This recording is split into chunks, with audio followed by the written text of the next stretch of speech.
Hey, shh. Calm down. The show is about to start. Reese on the radio. Turn it up. Turn it up low. Turn it up loud. It's like a dream come true. Turn on your radio. Reese is on the radio. Yo, let's get it. Due to the nature of this program, discretion does not exist. It's Reese on the radio. Right now on WTIC News Talk 1080.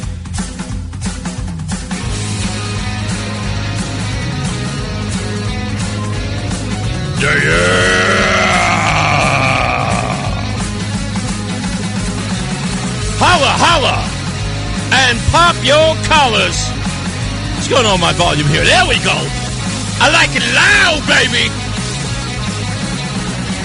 What's up, all you scallywags, nutmeggers, conversationalists, and, of course, you haters. It's Reese on the radio on WTIC News Talk 1080. Beckman, you just said, good morning, Stephanie. Which Stephanie are you talking about, sir? I would love to know who you mean by that in the chat room there. By the way, you can join us always on YouTube or just go to ReeseOnTheRadio.com. You can join us on X and you can join us on YouTube. And you can join us directly there at ReeseOnTheRadio.com if you want to watch the program. That's if you're not sitting at the office and your boss isn't all up in your face. Okay? Just, you know what I mean. So, it's a pleasure to be here. As always, the wife had a spa day. Can't wait to hear all about it. I'm sure she got a manicure, a pedicure, a body cure. I don't know, whatever the thing is. I don't do all that stuff. I don't like to be touched. I'm kind of a hugger, but I'm learning to be a hugger. A lot of people are realizing that about me now. It's like, I always bring people in, get them a nice, quick little hug. Some people I'm very close to that I give hugs to, but strangers don't like to be touched. Nothing against you. Don't get me wrong. It's a claustrophobic thing. My little brother used to tease me. He used to run up on me, and he'd grab me with my arms pinned to my body, and he'd squeeze right in. That's a vulnerable place. If somebody's trying to hurt you, if you can forget about it, they'll slam you to the ground. You can't stop yourself. Like literally, you're trying to break your fall with your eyelid. It's impossible. So that's why I don't like people touching me. It's just weird. And it's the same way I feel about criers. When people start crying in front of me, that's how Roseanne gets me all the time. She starts crying, and she's like trying to defuse a bomb. It's like, no, stop crying. Here's a tissue. Here's chocolate. Here's money. Anything. Anything. So, anyway, I just wanted to get that out of there. What am I supposed to say? I know people get annoyed at me for doing this, but I'm going to do it anyway. Why do you doubt me? Just why? Why do you doubt me? It's not like I haven't done this for a long time, but I've tried. I've tried with all of you, especially you folks. You folks who want to make a big deal out of this. I didn't want to make a big deal out of it. I tried really, really hard to not make a big deal. I poked fun at it. I did the whole Spanish word song. I poked fun at it. I didn't want to call it a psyop. Everybody else was calling it a psyop. Everyone was saying it's a desecration of who we are as Americans. I didn't want to go that far. I will let you go that far. I'm not going to ban anybody from having their opinion here. I want to hear from them. So I totally appreciate where they're coming from. I don't discount your point of view. If you loved it, you liked it, and you thought it was great, fine. If you thought it was horrible and pathetic and disgusting and despicable, that's fine too. I tried not to have an opinion about it. The only time I had an opinion when other people were trying to tell us what this performance meant. And that's where I drew the line. Like that Ocho or Achu guy, whatever he was, talking about how he was showing us love, and then we read the lyrics about fornication. All types of nasty fornication in his lyrics while they're trying to explain to us that what he was talking about was love and we could learn from him. All the people over at Morning Joke referring to Bad Bunny as Ronald Reagan. I don't remember Ronald Reagan ever talking about any of the things that Bad Bunny was singing about. This is people just literally breaking their arms reaching. And at the end of the day, what did I tell you? I said it meant nothing. It meant nothing. In fact, the halftime show was talked about more than it was viewed. Clearly, more people had an opinion than watched it. I saw this statistic. Boy, was this bad. I'm putting it up on screen about the astronomical dip in viewership of this halftime. This was nothing. It turned people off because no one could understand it. They could not relate. And the point is that if you are trying to unify, you must relate. And everyone was coming out with numbers in the beginning. They were screaming, it was the most watched. It was the most watched ever. Roger Goodell is a genius. Jay-Z is a genius. And it turns out, even with cord cutting, even with several opportunities for you to watch it on different types of devices, streaming or regular television or cable, with all of the advents of different devices or platforms that you can watch it from, it still ended up in fourth place. Oh.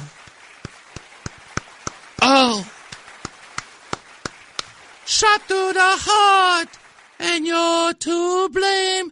You give half times a bad name. That's what it was. Straight garbage. I sat there laughing as I was reading the reports last night. It was everywhere. It was just filling up my X feed. Abysmal, horrible, bad. Try this on for size if you didn't hear. Listen close. This is the best part. Kendrick Lamar still sits on top of the pile. Most watched. Still don't understand what the whole, imagery thing was, but I watched it all the way through. Samuel L. Jackson, nice touch. The Serena Williams thing doing the crip walk, not so much. But whatever, it was a thing. But it was still the most watched. And plenty of people wished to watch it because they wanted to see the whole Drake thing. It had something of interest. But that was number one. The interesting part was, what was number two? That everyone here should take note of. The most viewed number two spot went to the icon, Michael Jackson. Give it up. Give it up.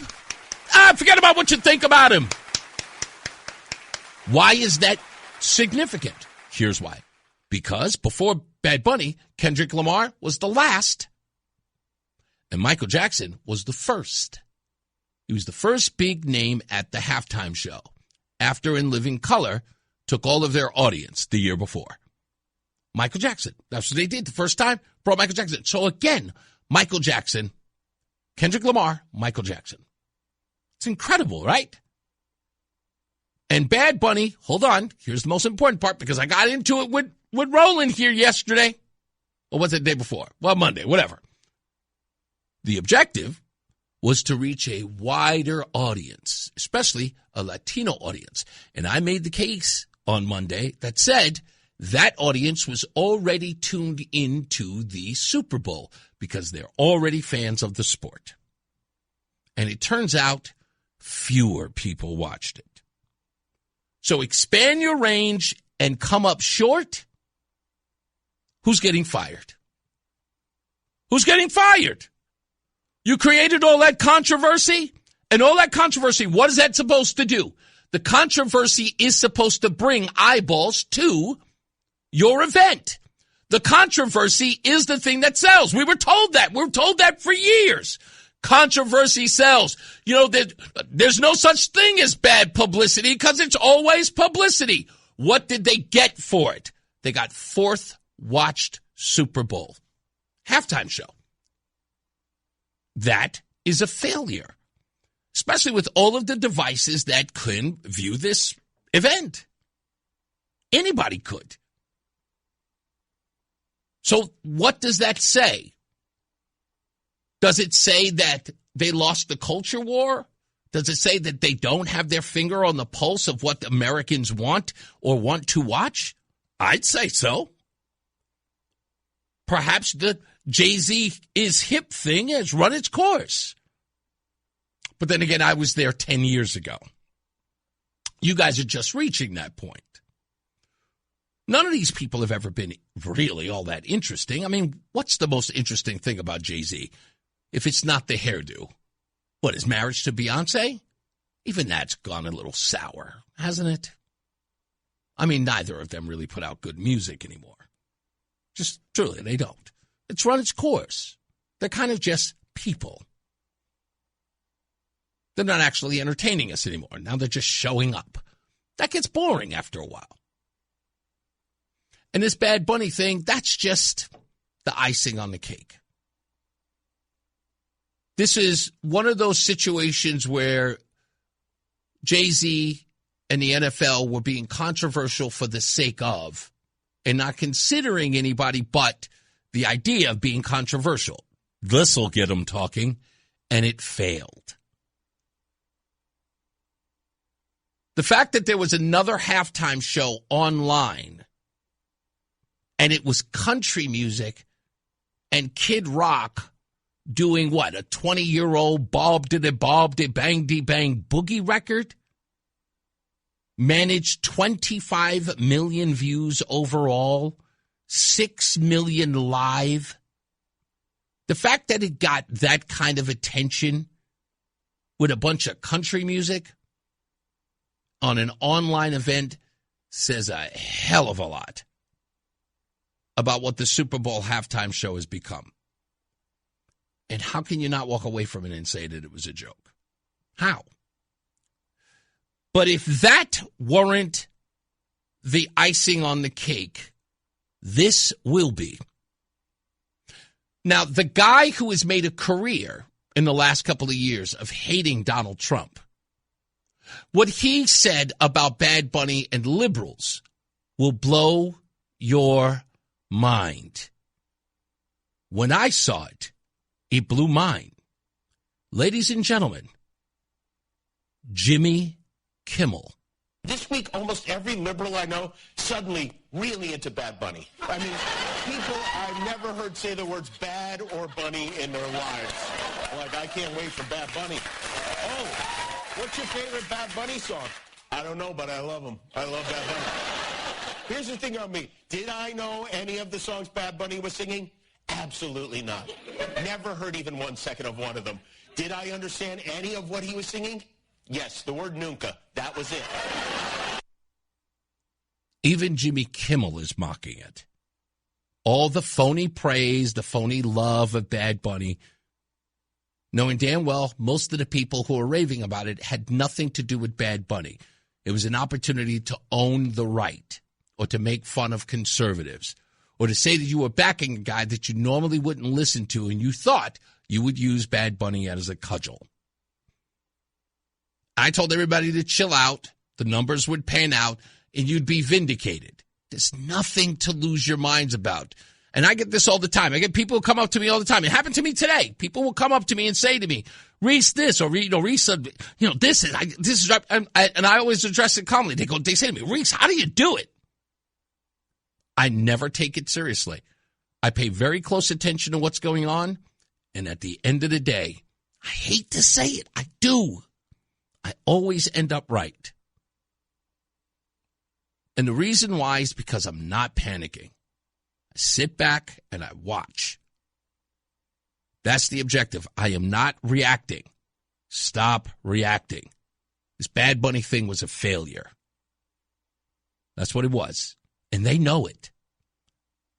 Variety, Deadline, what is that other? Some Hollywood Reporter, NBC, they're all trying to spin it. But they can't. This was a failure. And they know it. And they woke up this morning and they saw those numbers and they said, damn, you could damn well bet they will.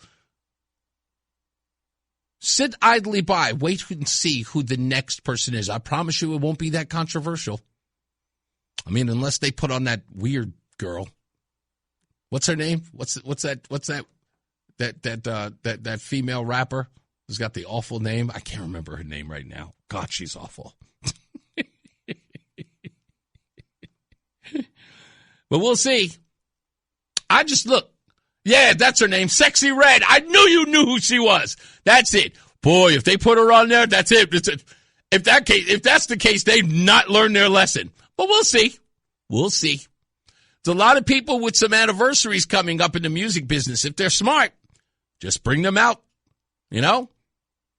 Bring them out. Maybe they'll take White Mike's advice and bring out Metallica next time around.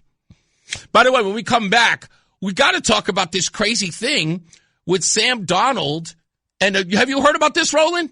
Sam Darnold's got to pay taxes on the bonus he got. Okay, this story is crazy, which I think California may never get another Super Bowl because of this. It is the craziest story I've ever heard. It was in the Post yesterday. We'll talk about that when we return. Stand by. It's Reese on the radio on WTIC News Talk 1080. Fan of WTIC? Then do us a favor. Download the free Odyssey app and favorite WTIC.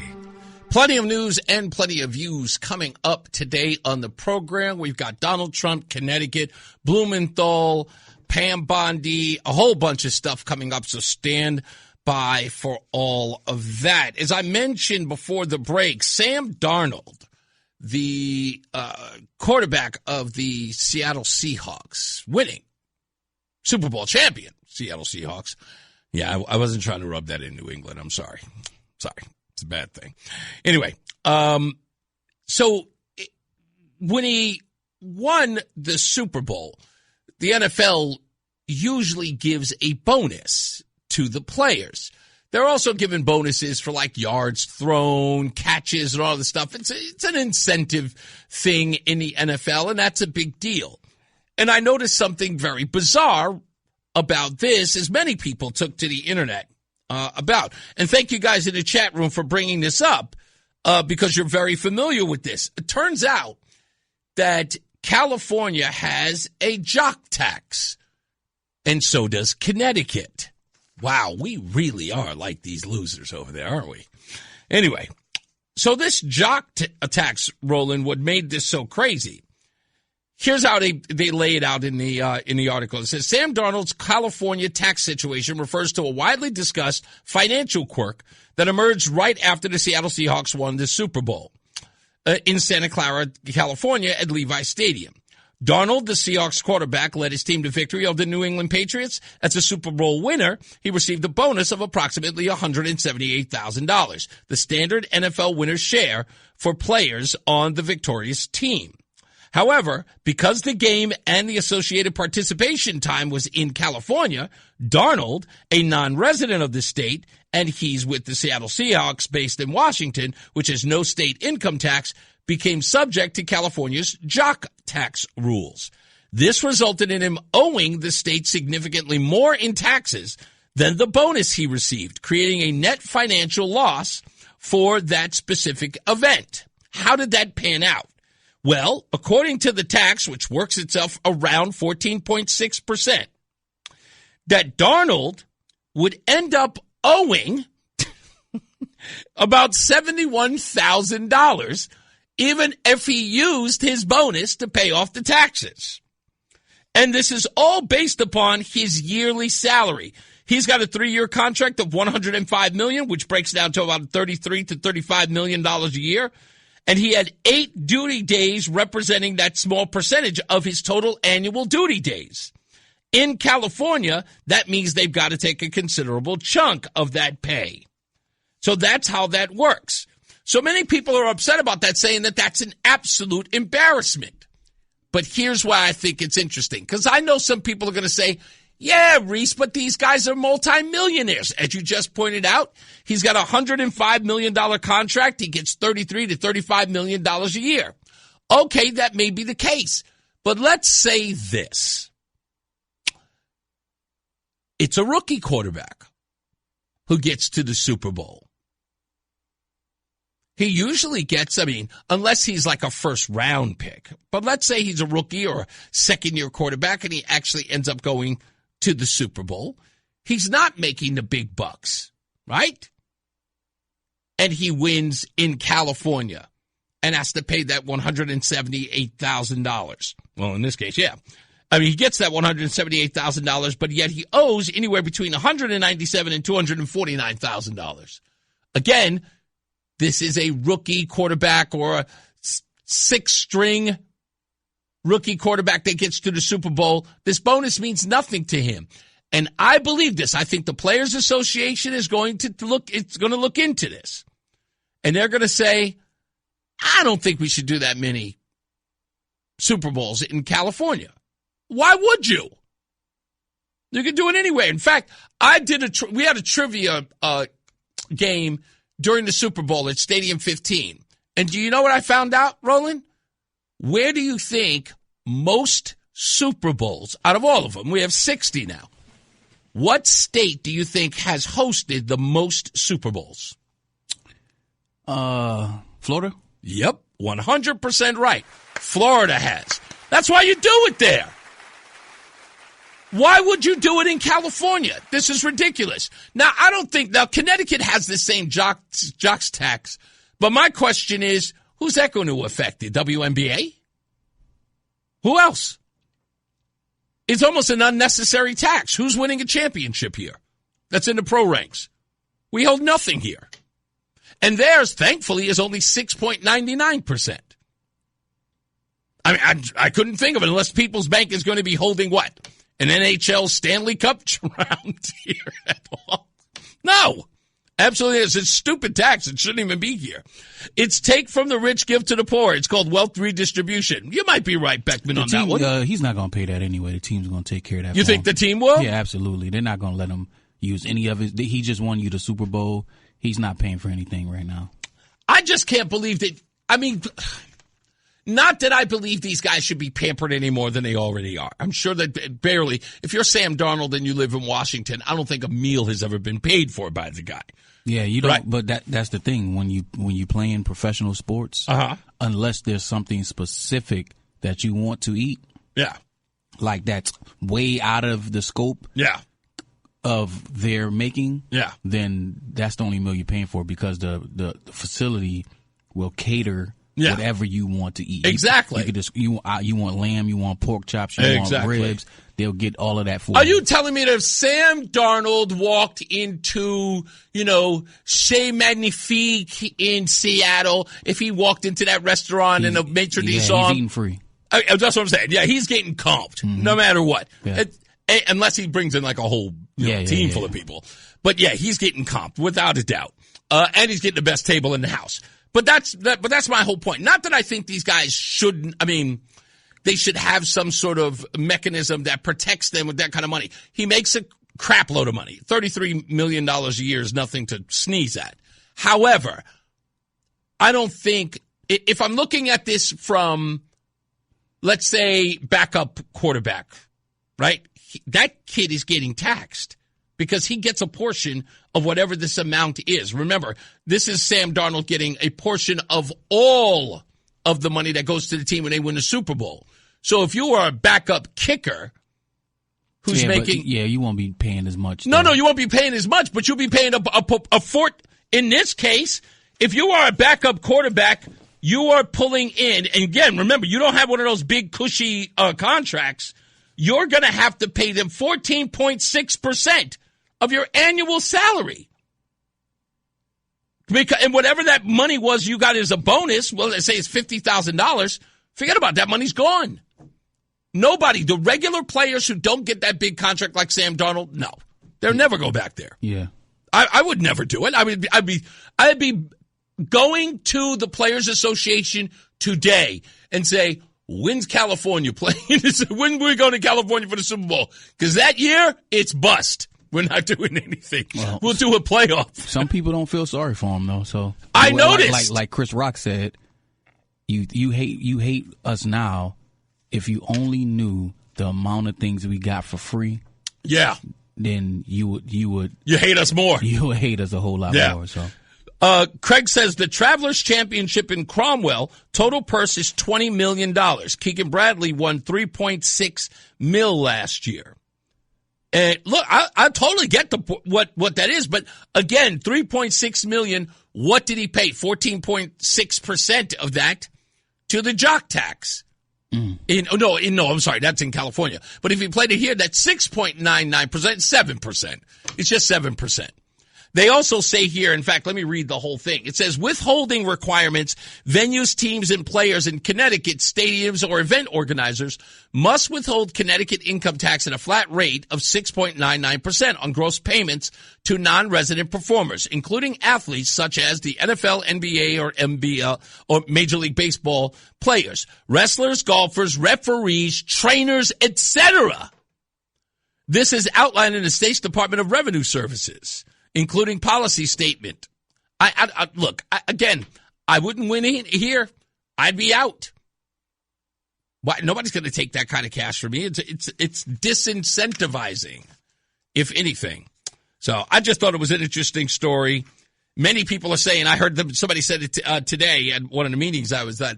I said, why even hold them in California anymore? The place is turning into absolute tax ruin. So, hey, look, if Betsy doesn't make it here in Connecticut as your governor, I hope either Aaron or Fazio take on that no tax idea here in Connecticut. Boy, would it be different. Imagine the businesses that would come here, or that would stay, for that matter. I hope that they consider it. Anyway, when we come back, I've got Donald Trump, and this story is very interesting. And the response is even more interesting. Donald Trump did an interview with Larry Kudlow on Fox Business. What he said about Connecticut has gotten a lot of attention here and around the country.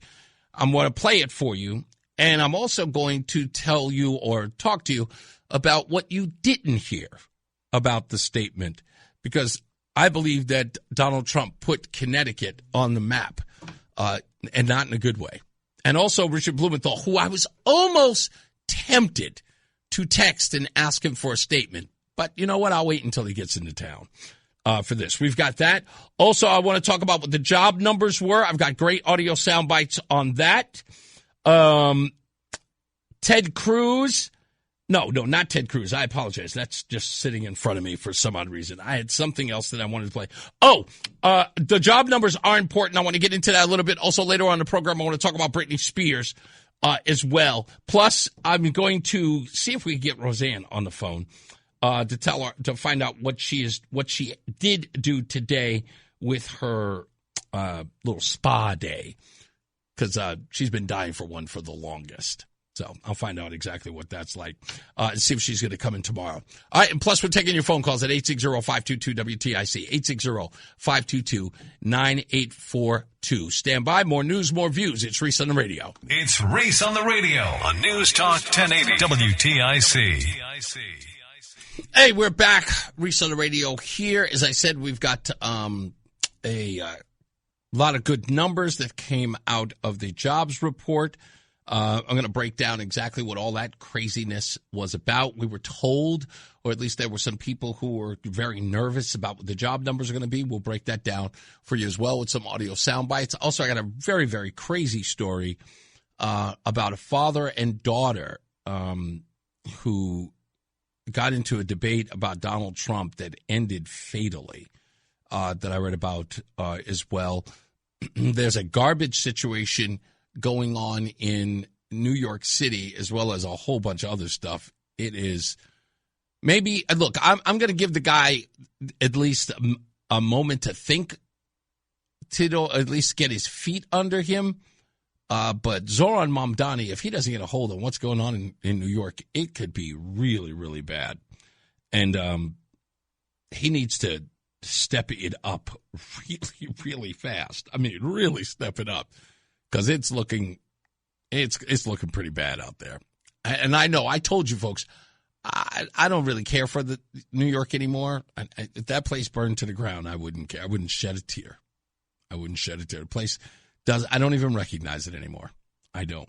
But he needs to get his stuff together, figure it out as well. There was something else that I needed to get into today. I know I didn't get into it yesterday. Oh, yeah. There's this article. Oh, my goodness, such a good article that came out of the Yale News that I must get into. I wanted to get into it a couple of days ago, but I didn't get a chance. I want to get into that as well today. This young man wrote this article about Substack, and his argument is funny. It is absolutely funny because he thinks that Substack is hurting mainstream news. And what his article displays is something I said when I first got to WTIC, and that is the establishment media is afraid that you may get your information elsewhere. And what this young man displays is a perfect example of how desperate they are. Also, I want to talk a little bit about your theories about what happened in the Savannah Guthrie, Nancy Guthrie case, what you think about the apprehension of this guy that they took in for questioning. They ran through his house. I thought it was something interesting about the mother-in-law who kept saying they came into the house without a warrant. They came into the house without a warrant. She kept repeating that. It didn't get a lot of attention even on CNN, but she kept saying that. I thought that was interesting. So I want to get into that as well. And I had another story that is I already mentioned it. That's the Blumenthal story with Donald Trump. That's an important story. Mike in Hartford was just on the line, and then he just broke out. So obviously he had to do something. BNI. Sorry, I've totally forgot about this. I went to this thing in Manchester today, and I want to give a shout out to those guys as well. BNI, Eric Dobby, for showing Reese on the radio some love today. A bunch of businesses were there, or they got together sort of to network. I'm understanding that whole networking thing. One of our great sponsors, Brown, Penderis, and Scott. Of course, you know they do our BPS Lawyers Traffic Center. I want to give them a shout out as well. I also want to say this. This is important. And our customers our clients, I should say, our clients who sponsored this show and all of WTIC or all of Odyssey programming, I want to just say this. Please, if you can, find a way to talk to the folks at sales to get me to come and see what you guys do. I would love to tour what every one of you does so I can get an understanding of what our clients do.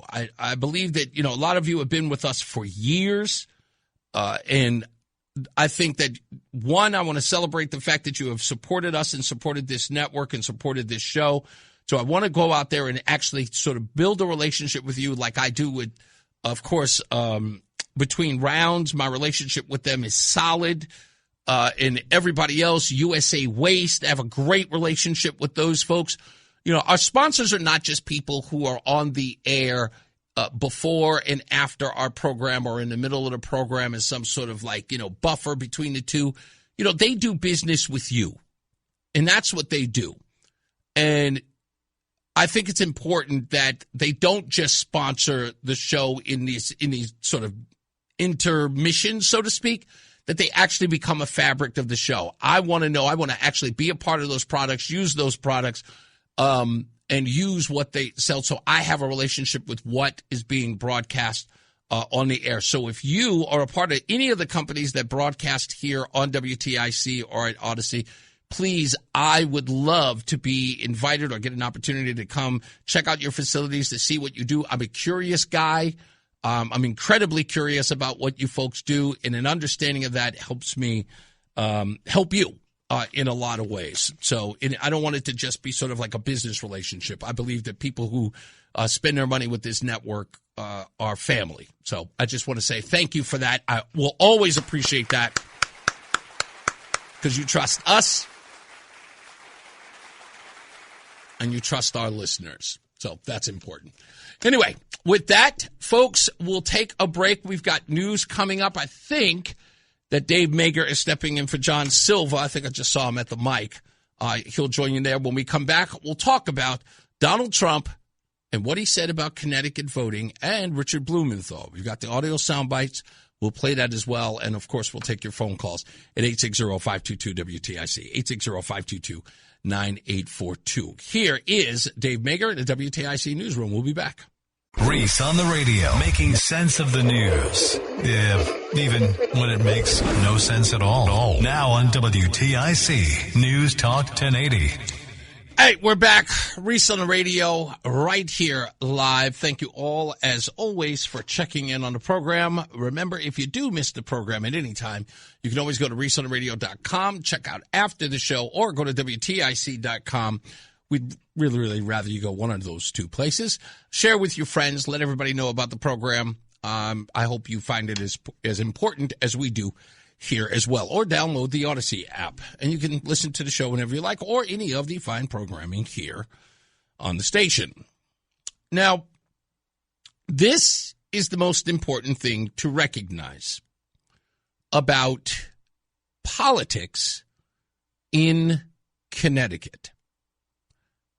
I've noticed this, and so have you. Very early in my career here at WTIC, I went after Governor Ned Lamont because after the death of George Floyd, Governor Lamont took it upon himself to almost implicate Connecticut police officers with the crime of killing George Floyd. How did he do that? Well, he immediately took to the press and talked about how we needed police reforms. Connecticut had nothing to do with the death of George Floyd at all. In no way whatsoever. But here it was, a Connecticut politician injecting himself into the politics of another state. Ironically, just recently, we dealt with that as well. Blumenthal, Chris Murphy, Ned Lamont, Mayor Arunin, what did they do? They immediately injected themselves into the shooting of Renee Good. All of a sudden, there were ICE protests here in Hartford, Connecticut. For what? For what? Renee Good's not from this community. None of these people were affected, but sure was. Now, I don't mind if the protesters thought that we don't like ICE anywhere. Okay, fine. But what were politicians doing? They were running around saying, me too, me too. See, we're outraged. Look at us. Sure enough, media ran to cover everything about it. In fact, they went so far as to hold an investigation into what they alleged, Mayor Arunin did, a hit and run took place in Hartford over at the ICE facility. We clearly debunked it because we had the video of it. By the way, Hartford police, with all due respect, nothing against you. Stop calling Roseanne. You don't need a statement from her. You have the video. We gave you the video the night of the event. What do you need a statement for? The video speaks for itself. She filmed it. You have it. It's online. It's got well over 4,000 views on one of my streams. It got well over 4,000. You have the video. Investigate. What do you need a statement for? Statement of what? Watch the video. Does it look like a hit and run? I don't think so. So continue with your investigation. Anyway, that being said, everybody had an opinion. No matter what it was, people were coming. National story? Me too. National story? I got something to say. Especially if it involved Donald Trump. Especially if it involved Donald Trump. Except for today. I thought that was weird. Donald Trump has never brought up Connecticut for no reason whatsoever. And everything Donald Trump says and does makes it right here into the news cycle. Everything. Except this. This was weird. I vote in the state of Connecticut. You don't need a photo ID. You can vote if you just show them a credit card or a debit card, which anybody can get their hands on. I think it's a scam. I mean, it's just remarkable. Connecticut is a very corrupt voting place. That's why a guy like Blumenthal can keep getting elected, because it's, he admitted that he cheated in the war like nobody's ever cheated. He said he was a great war hero from Vietnam.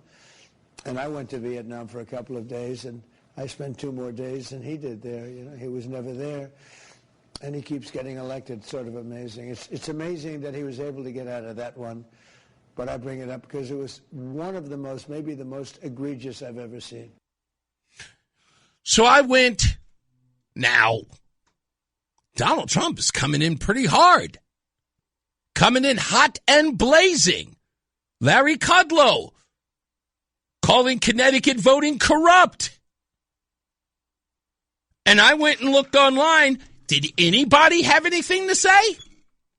Richard Blumenthal, of course, the direct attack. Looked up any post? Nothing. How about Chris Murphy? I mean, come on. If Donald Trump breathes out of one nostril, Chris Murphy will call it a scandal. Looked up Chris Murphy. Nothing. Nowhere. And Ned Lamont. Where was his comments? Ned Lamont, come on. The guy who can't stand Donald Trump, everything is Donald Trump's fault. Mayor Roonan, same thing. Reason why we have all this rhetoric? Because of Donald Trump. Donald Trump says things. It makes other people say stuff. People are bad actors because Donald Trump says stuff. People burn down buildings because Donald Trump exists. People burn Teslas. People throw things. People join the Church of Satan because of Trump. All of a sudden, nothing. No word whatsoever. He called the state corrupt as it pertains to votes, and nobody steps up for the state. Nobody came out and said, hey, we're not corrupt. Our elections are fair. Where's my man, William Tong? The guy who can't find a lawsuit to not throw against the Trump administration. Nothing. No one has a word to say. Why? Why is everybody being so quiet now? I know what you're going to say, Reese, because they know it's true. I know they know it's true. But they don't want to draw any attention to it. In fact, WFSB, I haven't seen anything about Donald Trump's attacks Connecticut's voting. Nothing? Not one person? No reporter?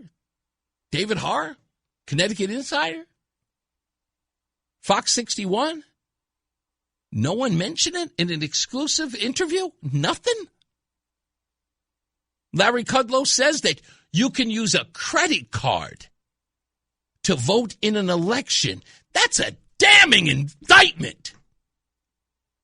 When I heard it, I went, get out of here. I said it today. I was with the good folks over at Between Rounds. I mentioned it today. I played the audio clip. What did the guy said there? No, that's not true. We looked it up. Sure enough, true. You can come in with a credit card and your proof of signature is your signature you put on the back of a credit card. Larry Kudlow wasn't telling a lie. I vote in the state of Connecticut. You don't need a photo ID. You can vote if you just show them a credit card or a debit card, which anybody can get their hands on. I think it's a scam. I mean, it's just remarkable. Yeah, and I looked it up. I was going, no, Kudlow's clearly joshing with us, right? He's pulling my leg. That's not a thing. There's no way that's a thing. So wait, well, let me see. Where's the thing I found here? He said, now there's a slight, they said there's a slight caveat for first-time voters who registered by mail on after January 1st of 2003. But the rest of what he said is accurate. Kudlow claimed he votes in Connecticut you can vote in Connecticut without using a voter ID, that you can just flash a credit card or a debit card, which anybody can get their hands on, and he thinks it's a scam. Factually, that's accurate for most voters. No photo ID is required, and a credit or debit card with your name and signature absolutely counts as acceptable form of pre-printed ID. So it's not false. And nobody, no politician, no anti-Trump guy, where's John Larson? Nobody is even stepping up and standing up for Connecticut. against the big bad wolf known as Donald Trump. Go up, folks. Take your time. Look it up. Find anybody who made a statement. Send it to me. But I looked. That interview was over 24 hours, 24 hours over. What's the word I'm looking for here? 24 hours old. Nothing. Zilch. The guy went after Richard Blumenthal. I mean, he went after Richard Blumenthal hardcore. How many times? And that's another thing. Try this on for size, just to show you exactly how crazy this is. How many people have you seen mention Donald Trump's deferments to fight in a war? How many times have you heard people call Donald Trump a draft dodger? How many people have you heard call him that? And here he is calling out Richard Blumenthal for lying, he said, to Vietnam, mocking it, saying, I went there for 2 days and I was there 2 days longer than Richard Blumenthal. It is an open invitation to bash Donald Trump. And no one said a word. No one's even had it like a thirst. And these guys are knee-jerk to Donald Trump. Anything that man says, anything that man does, somebody is making it into a press opportunity. And they're all quiet. Now they don't want to go to war? Now Donald Trump is just talking out the side of his face? That's interesting. That's blowing my mind. Let's go to John. How you doing, John? Hey, Reese, how you doing? I'm good. I got a story about this voter ID in Connecticut. So a couple years ago, I think it was like 2 elections ago, I changed my name from Gene to John. Okay. So on my driver's license, it said John. Okay. So when I went to vote, the license plate clearly said Gene, and they said, the license plate clearly said John, right? And they said, there's no Gene coming there. There's no John here. I'm like, right, that's Gene. I went in, and I told them that my name was changed, and they took me aside, and they said, okay, we're going to let you vote. So, I mean, it just goes, I could have been somebody else with a fake name and all that stuff and still voted. They literally they pulled you aside and just said, hey, we want you to vote anyway? Yeah. That's insanity. Do you mind? Can you tell me which district? You can take care of it. You can take care of it. You can take care of it tomorrow, whatever. Can you tell me what district this was? Oh, it's in Wethersfield. That's fine. Wow. Yep. Yeah, again, perfect example of this. But I got to ask you, just because I got you on, why do you think that, again, and you know this to be true, these politicians will find any opportunity to go after Trump no matter what he does, no matter what he says? Now he's literally targets Connecticut. The video has gone viral, and these guys are mum's the word. What say you? Oh, it's exactly what you were saying, that it's true that he was if they do investigate, they're going to find out, and it's going to come up this whole thing where it already almost destroyed his career when he ran. Yep. And he might end up just leaving out of disgrace if it gets national. I think that if they bring any more attention to this or even contest it, they put fire under it, and then someone says, well, you know what? If what Donald Trump said is false, let's prove it. And not only that, because William Tong has that, we got sued. Connecticut got sued by the DOJ to release the voter rolls, which they're fighting. They don't want to bring any more attention to that story. I think that's the main reason why nobody wants to touch this. Anyway, thank you. Let's go to Joe. How you doing, buddy? 3 in a row. Let's go. Hi there. Real short one today. So Connecticut, I believe, based on some things that I've been hearing and reading, that the Department of Justice is going to be going after Connecticut very soon because we're one of just a couple of states in the country that are refusing to follow the Supreme Court's ruling on religious exemptions for vaccines. Really? Yeah. So we'll see very shortly, I think, whether or not that comes true. But I have reason to believe that they are absolutely going to go after Connecticut. on that. Well, 46 other states go along with it. Yeah, absolutely. Guy, real quick. I'm sorry. Yeah, I don't want to take too much time. You've been so generous to me. I want other people to be able to call in. No, I appreciate you, buddy. The other thing with regards to California and the whole Sam Darnold thing is yes, it's actually even far worse than that. So since California announced that they're going to go after 5% of the net worth of people who are billionaires there, and they haven't even put the law in yet. Mark Zuckerberg just changed his residency to Florida. Yes, he did. And they've lost $1 trillion of assets moving from California to Florida. And I know in Connecticut, people here love to say a billionaire tax. Yeah. Well, guess what? Your state income tax will skyrocket. That's exactly what's going to happen. No economic understanding whatsoever. That's all I wanted to say. I will tell you this: how much should it? Let's go percentage wise. And in fact, no, let me go percentage. Let's go scale of 1 to 10. 10 being the most likely, 1 being the least likely. That by the 2028 election, California loses another electoral college vote.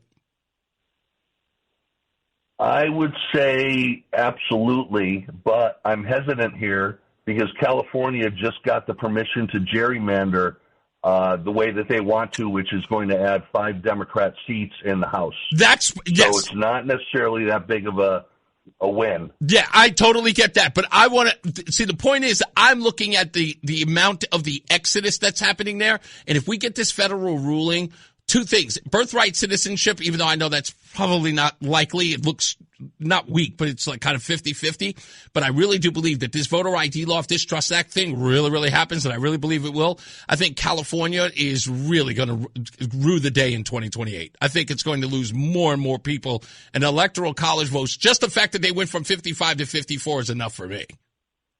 Well, I can't, for the life of me, comprehend why. And maybe my numbers are wrong. I've seen numbers 70 to 80% of minorities, both black and Hispanics, are for voter ID. Yep.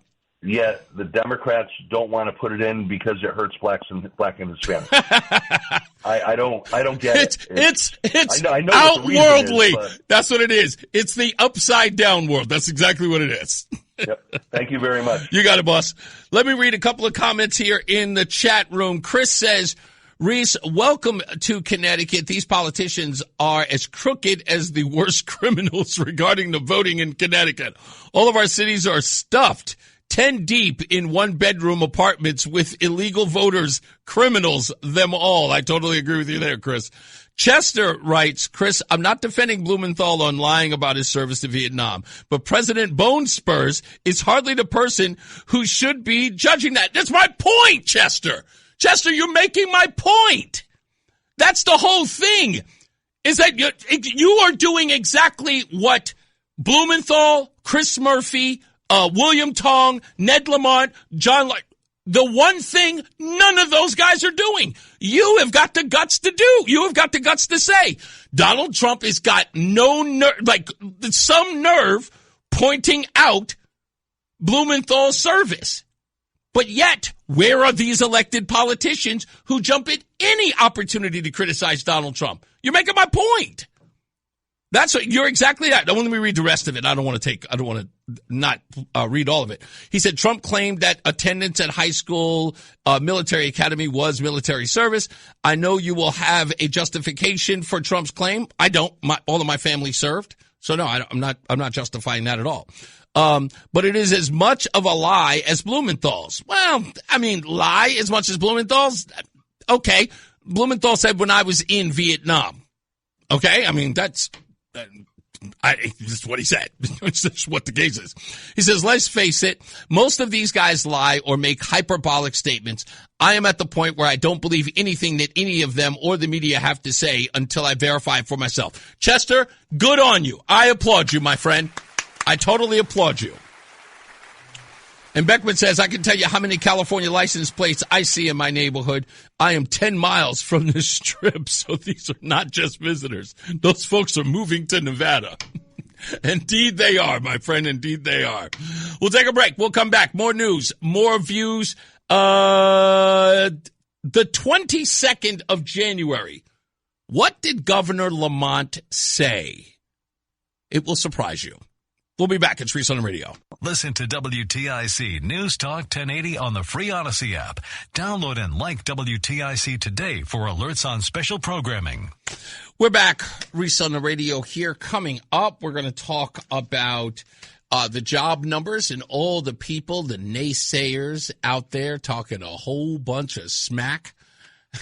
It's funny because this montage is fantastic of people who, one of the people you're going to love on there because you hate this person, but I'm going to play the audio of her later on in the program.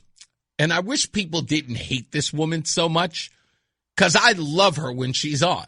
Whenever she's on TV, I love because she's going to get into it with somebody on the program, and it's fun to watch. So hopefully we'll do that. But by the way, don't forget, you can always go online to ReeseOnTheRadio.com, find us on YouTube or find us on X if you want to opine in the chat rooms. Those are the three places you go, ReeseOnTheRadio.com, go to YouTube or go to X. And if you're not following us on either of those, Facebook even, you got to go to ReeseOnTheRadio.com to do that as well. So yesterday we had Kate Prokop on the program. And during our exchange near the end, I asked her about the support that she's getting to fight HB 5044. And one of the things I asked were, where are all the My Body, My Choice folks? And she didn't really want to go after them because she says, look, she's getting bipartisan support as far as people, as far as the constituents are concerned. There are parents who are concerned about this. They are regular citizens, no matter what aisle they're in. They are really concerned about this bill. And the fact that Lamont would be the person who authored it sounds crazy to her, as it does to plenty of people, no matter what the political ideology you have. And I'm going through my Facebook page for some reason. I don't even remember why I was doing it. I know what I was doing. I was checking feedback on some things. And as I'm going through it, having posted so many things in so much time, I ran across something that made me go, oh, you know what? That's wild. It's wild that I have this. On January 22nd, Ned Lamont on his Facebook page posted this. 53 years since Roe v. Wade. Does anybody remember when he posted that? Does anybody remember the post that I put up? Because what makes this post so interesting is that it says, in Connecticut, we'll always stand up for your reproductive freedom and protect your right to make your own health care decisions. Your rights are safe here. Ned Lamont wrote that on his own, unprovoked. He could have said anything he wanted to about just Roe v. Wade, but he added that line, and protect your right to make your own health care decisions. Your rights are safe here. That was on the 22nd, folks. That wasn't even a month ago. Now, I'm going to do something. It's going to get me in a little bit of trouble. And I know that I'm going to get into a little bit of trouble about this. And I'm going to tell you a story. The only person I'm going to reveal in this story is Ned Lamont. I'm not going to reveal the person who told me the story, because that would be unfair. He did not give me permission to tell this story, so I won't name him. The story goes like this. This individual has met Ned Lamont several times. several times. Ned Lamont knows this individual by name.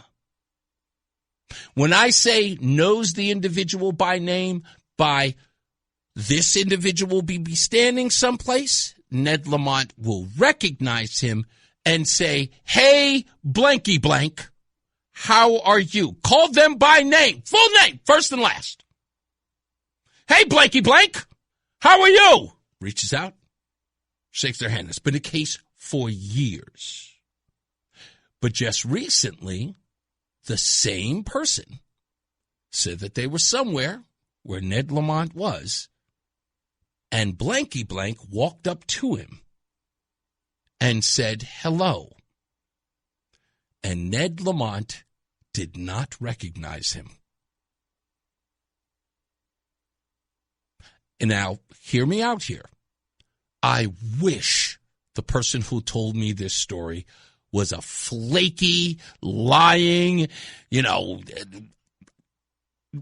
despicable, but I have an incredible amount of respect for this person. And I know this person would never lie about this. But even this person said it freaked them out. He didn't recognize me or my name. In fact, said to blanky blank, who are you again? What's your name?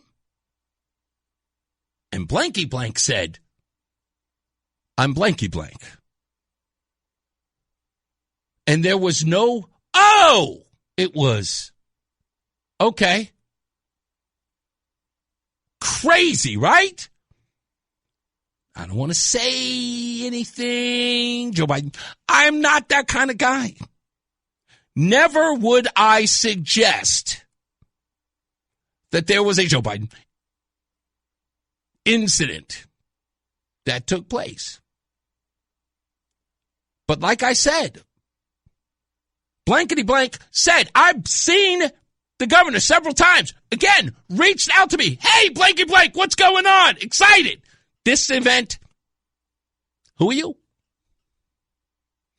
So when I saw this post, that was just on January 22nd. Again, I'll show it to you.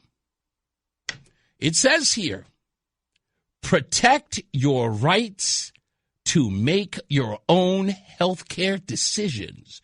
Your rights are safe here.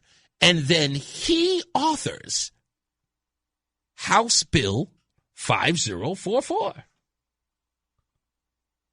Absolutely makes no sense. Somebody's going to have to explain that to me. Because like I said, I would be the last person to accuse the guy of, having a Joe Biden episode. But maybe we should consider it. Or maybe we should just ask the question, does Ned Lamont really care about your health care decisions? Or is he just a liar? I think it's a fair question. I'd prefer he just say he was having,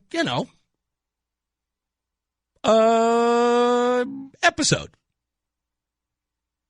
Just say, oh, yeah, I forgot about that. You know what? You're right. Let's rescind that bill. I'm just saying. It's worth asking. Bill, how are you? I'm good, thank you, Reese. How about yourself? Trying my best. What's up, buddy?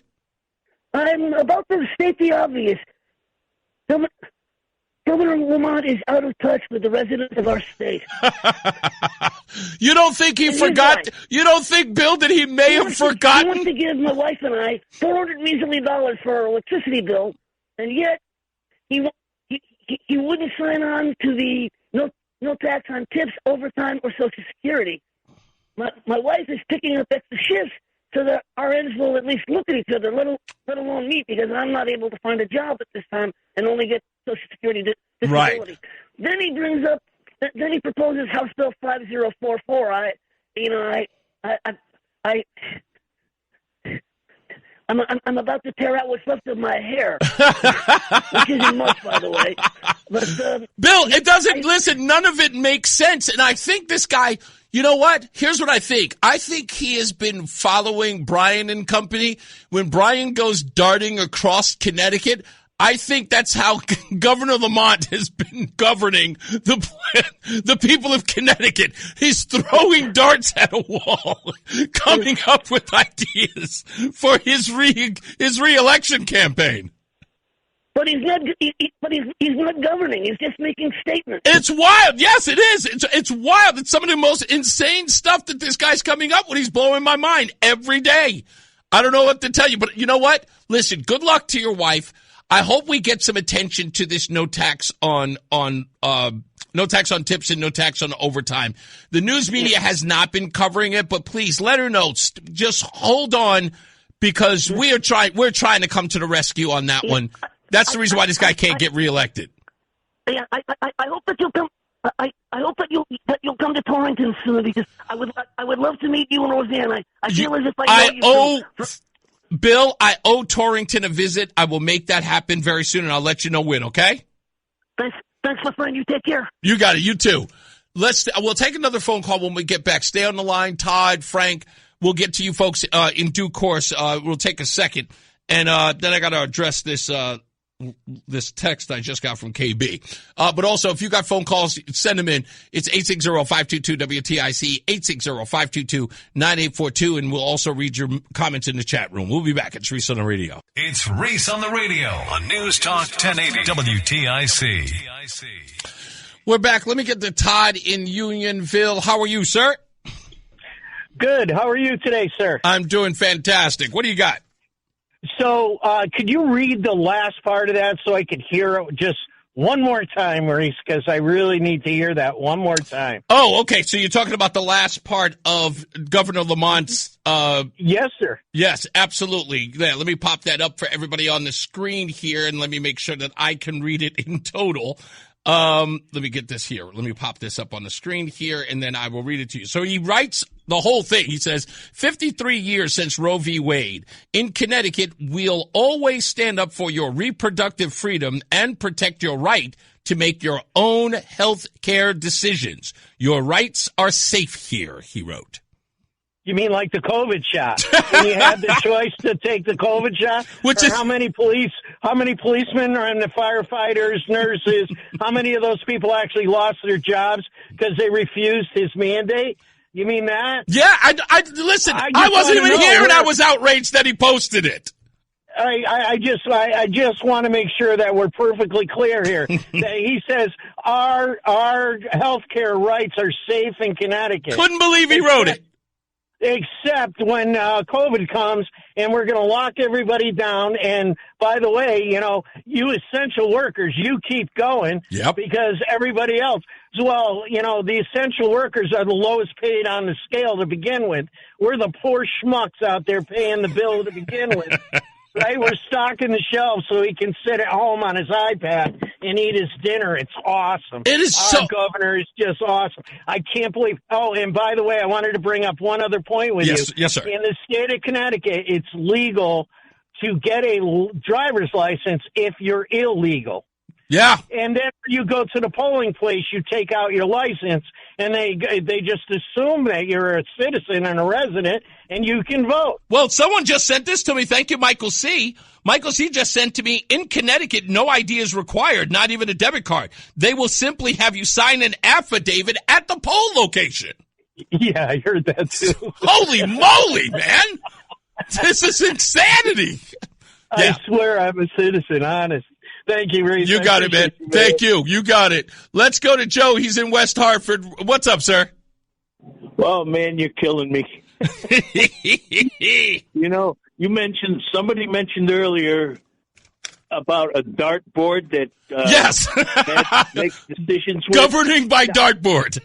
Yeah, I don't think that's the case. I think he gets a whole bunch of number 2 pencils, sharpens them real sharp, and then sits back in his chair and throws them at the ceiling tile.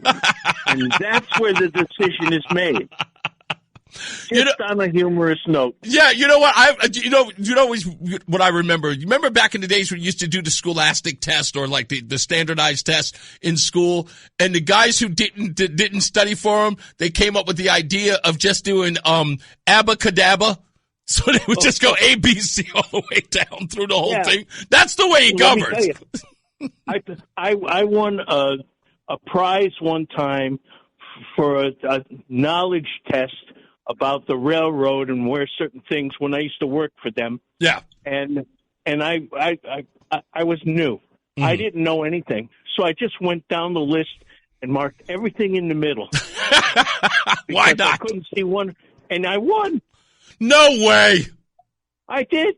I won what the heck was it? A CD player that was a DVD player for the TV set. Oh, that's great. And everybody else was so mad at me. I would be too. Oh, man. That was it. Thank you, buddy. I appreciate you. Joe, have a great one. Let's get our first check of weather and traffic. Mark Christopher is here. He is in the BPS Lawyers Traffic Center. Hey, Mark. It's Reese on the radio. And don't say we didn't warn you on News Talk 1080 WTIC. By the way, don't forget to check out ReeseOnTheRadio.com so you can go to our Facebook page. I think I'm going to try to post it everywhere. Today we delivered the check to Connecticut Food Share for the live broadcast we did at Between Rounds in Vernon on the Hartford Turnpike. So we had a little presentation there. They posted it today on Instagram, and I think Connecticut Food Share is doing its site. We did a one-day total of a little more than $700 that day. So I want to thank all of you who played a huge role in buying those coupons for a dozen bagels a month for 3 months at the low cost, promotional cost of $24. They made me have to remember that. So all you people that did that and, of course, donated. There were so many people who showed up and just actually were showing up with money. They were like, where do I donate? And I totally appreciate that. And I'm learning it more and more every day that Connecticut is unlike any other place in the world when it comes to the listeners here and the people who support WTIC and, of course, all of our proud sponsors and partners and all that stuff. And you guys are phenomenal at that. You amaze me every day, and you guys are classic, so you have no idea. I love you guys. When I say it, and I truly hope that you get it, I do love you. I just said it to a listener the other day. I love you guys, and I know that might seem weird, a grown man, 6'3", telling you that he loves you, but I do. Another guy I love, he's not as tall, but he is as good looking. Mark Christopher, he's at the BPS Lawyers Traffic Center. Do you know I met one of the partners today? From the Brown, Penderson, and Scott. Oh, you did? Really? Yeah. Which partner? Michael Sean. Okay. Yeah. Nice. Yeah, I met him today. We had a nice little meeting today, and he was fun. He says he listens to the show. So, Michael, if you're listening to the show, shout out to you. It's Reese on the radio on News Talk 1080 WTIC. All right. I'm just going through all of this stuff. My wife likes to send me videos, which I always find it interesting, the stuff that she sends me. They're usually cute videos, and she will overwhelm me with them. And when she sends them, the first thing I say to myself is, how am I going to get through all of these videos? They're all about 30 to 40 seconds long, and there's like 9 of them. And then I've got to go through all of them. Why? Because when I get home, the first thing my wife will ask me is, did you watch the videos I sent you? And I'm like, no. Why not? Because I was working. You couldn't find any time? No.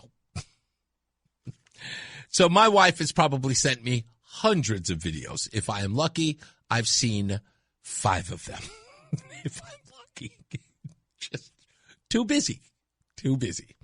Plus, I'm trying to read as many text messages and comments that come in. People reach me in so many different ways. So I try to communicate with those folks live on the show. So it takes a minute. Okay, so I hope you understand that. Let me see. I need to go here real quick because I always forget my good friends who are in the chat room on X. Let me see. People's Lobby wants to know if it's Friday yet. Already excited. Where is Mark from West Hartford? Thank you for bringing him up. I was thinking about him today. I haven't heard from him in a while. I hope he is doing well. I know he is recovering from the accident. Maybe, I don't know. In fact, you know what? I know exactly who I'll call to find out. I'll see if I can get you an update in the next day or two with that. I should have an answer for you tomorrow, hopefully. I'll reach out to some people who know him and see if he's doing okay. You know what? I'll take some phone calls now. Why not? Let's go to Stan, who is in Broadbrook. How are you, Stan? Whoa. Not too bad there, Reese. And it was pretty good. I did see you out to between rounds out in Hartford Turnpike, you and your lovely wife. Thank you, sir. It's good meeting you. And one thing that the listeners don't realize is you sat there and didn't read from the script, didn't read from the computer. You shot off the hip, and everything you did was pure honesty. It was great. It was really good to see you in action. Thank you. I really do appreciate that. And you know what? That's you bring up something interesting, and I don't say this to brag, because a lot of people always ask this question. They say, do you really believe what you say, Reese? Or are you just saying that for... I'm like, I think that what you just mentioned is a testament to that. Is because it is literally from my heart, and if not from my mind, the opinions that I have. That's why I usually never end up cross-talking myself. I never end up contradicting myself, because it's something that I know to be true, and that's why I'm conveying it. And if I have a change of opinion, I openly admit it. It didn't matter, Reese, who was there. The guy that had the Trump store was there. Anybody you interacted with, it was the same thing, whether it was Roseanne, whether it was them, or whatever. But you called, you told me that was from Broadbrook. Well, it's one of the 5 villages in East Windsor. Okay. And since I've been voting, we have always had to show voter ID. Wow. And you have always had to show a license. You could know that. I mean, there was one of my good friends' moms. I'd walk up and I still had to give her my license, state my name and address, just as everybody else. And it just, and as always, you had your voter registers, you had a Republican, you had a Democrat sitting. It's always that way. I do feel truly that, going in there, at least that portion of it is as even keeled as it can be. I do miss the old voting booths that you did click one at a time, because that tallied the votes. It can't be gerrymandered. Yeah, you're absolutely right. I mean, Gene Simmons from KISS making that comment the other day I saw online when he was at the Kennedy Honors, saying we used to have a day when we used to go behind that curtain and just need to be one man, one vote. Those days, we need to get back to those, man. 100% right. Thank you so much for the kind... Feels like you're in a locker room in the middle of, taking a shower with everybody else. Everybody knows that you're voting. Thank you, boss. I appreciate you. All right. You got it. Yep. Bob is in Waterbury. How are you, Bob? How you doing, Reese? Nice to talk to you again. I haven't talked to you in a while. Yes, sir. Welcome back. What's going on? I'd like to vote Republican in, but I used to talk to Todd a while back. Okay. The problem is in Connecticut is the Democrats always win the 5 or 6 cities, and then the other 264 towns go Republican. But, the Democrats have the buses going around with the pizzas and everything, and, sending people into the nursing homes. We have to get away from that, You know what? That is the reason why this vote that happened today to push forward the SAVE Act. I don't know if you heard about this today, but Thomas Massey is the lone Republican who voted against this today, which, again, is talk about a guy trying to sabotage something that is important to our elections. And I don't understand anybody who would vote against it, other than the fact that the Democrats are so brazen, they don't care about showing their hand when it comes to voter ID. But the fact that he would vote against that, I am just rooting for this. And I know how you feel about Connecticut and the way it's voted in the past. Many people have sort of edged the cliff, sort of like saying, we know that it's corrupt, but people won't come out and just say it. Look, This is the reason why we all have to be loud and proud about the fact that we need voter ID in this state, and it must happen now. Not ever again to this point where people are being able to vote any way and any which way they want to. This must be the case. And we also have to make sure that Williamstown gives these voter rolls to the federal government so that we can weed out the corruption and get the true, honest election that we all deserve. And we can truly see what the state is standing for. Right. Yeah, I agree. It's just, like a lot of people, elderly people live out in Salisbury and way out in the woods out there. I don't know if they really feel it or not, but, us middle-class folk are getting screw-ed. Yeah, look, and I think that, Connecticut, I don't care how much big money is in the state, right?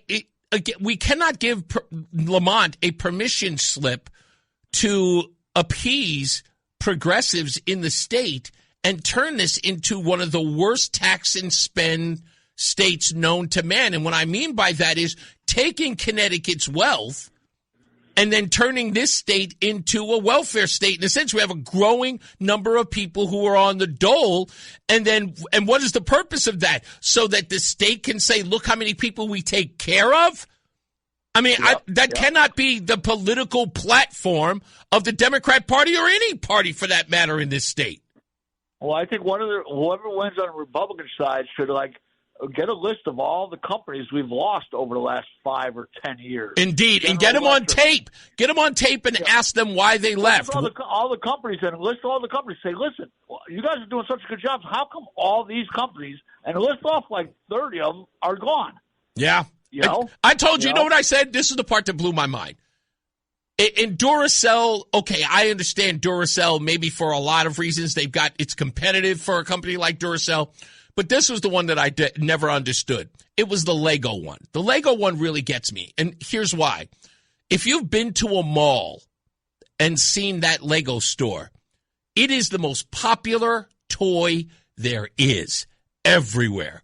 Parents, no matter any walk of life, and even we're talking about grown kids, 16, 17, 18, building Lego Star Wars or Lego He-Man or whatever it is. We have grown kids who are buying Legos. The product sells itself, right? Yep. So the fact that Lego couldn't stand the tax burden of being in the state shows you exactly how run afoul this state has become.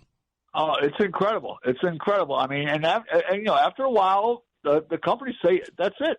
It's pretty expensive to move a whole company. Exactly. But, I mean, if it gets that bad where they move the whole company, then things are screwed up.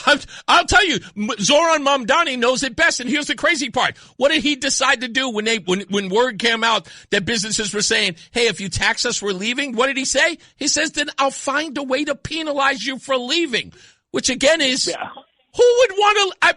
I gotta leave. I'll take the penalty, but I'm getting the hell out of here. I also know a bunch of people that don't vote. Yeah. You got to start looking at your paycheck. You got to start looking around and see exactly what's happening. Because I agree, socialism and communism is first they start in the schools, and slowly it creeps up. I mean, now they're getting elected to public offices. They're not screwing around. The classrooms are indoctrinating your next public official. That's exactly the way you need to look at it. Because Zoran Mamdani is a product of the education system of the last 30, 40 years. Yeah. That's exactly what it is. Shirt that says New York City on it, so that's cool. Thank you, buddy. Okay, see you later. You got it. Yeah, that's exactly what it is. You look at Zoran Mamdani. That man's a product of our education system. Look, Josh Elliott, too. That guy's running to the left of Lamont. And here's the scary part. Try this on for size. Lamont is clearly, polling far better than Josh Elliott. Far better. Josh Elliott he's legalizing drugs. And the progressives are like, nah. We're good with Lamont. That's what progressives are saying here. They're not even thinking. I mean, again, Josh Elliott, if he gets the opportunity, are you kidding me? This guy will give you a progressive dream. But they're like, no, Lamont's cool. He's okay. Hence, we got this 63% approval rating, allegedly. Allegedly. I'm just saying, allegedly. How we doing, Fred? Hey, I'm good. I have a new poem, but Josh Elliott, he's a farmer boy. Family and farmer, if I understand right. Speaking of that, real quick, Ryan Fazio, I asked our girl Jennifer Sparks of the Sparks Report, who you only had on once, and then she got mad busy. But she knew him, and I said, he has no chance, right? And she goes, no, he does, because he was big out front of the medical freedom movement. Mm-hmm. So all those, he's got the mothers of vaccine-injured children in his corner.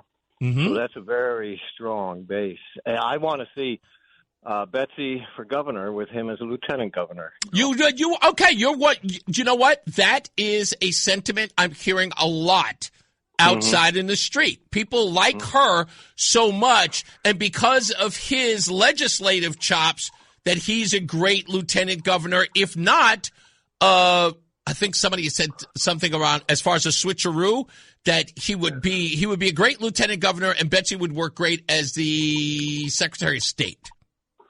Yes, I can't think it out that complicated. So poor Matt Corey, though, he just have to wait this one out again. Yeah, but better Ryan than Matt for lieutenant governor. Like I said, that medical freedom thing. Oh, and I just got off the phone with Mark from West Hartford. He is only even speaking. He had this surgery for his spine from that car accident where they had to move his freaking windpipe and stuff. Wow.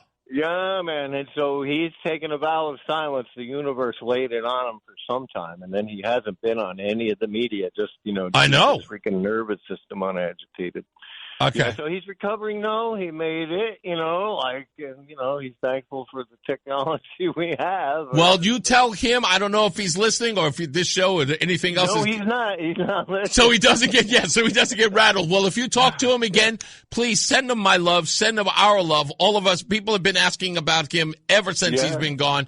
And of course we miss him. I told him, I remember the last conversation I had, said, don't worry, Mark, when you're not around, they're going to miss you. And sure enough, I was right. Mm-hmm.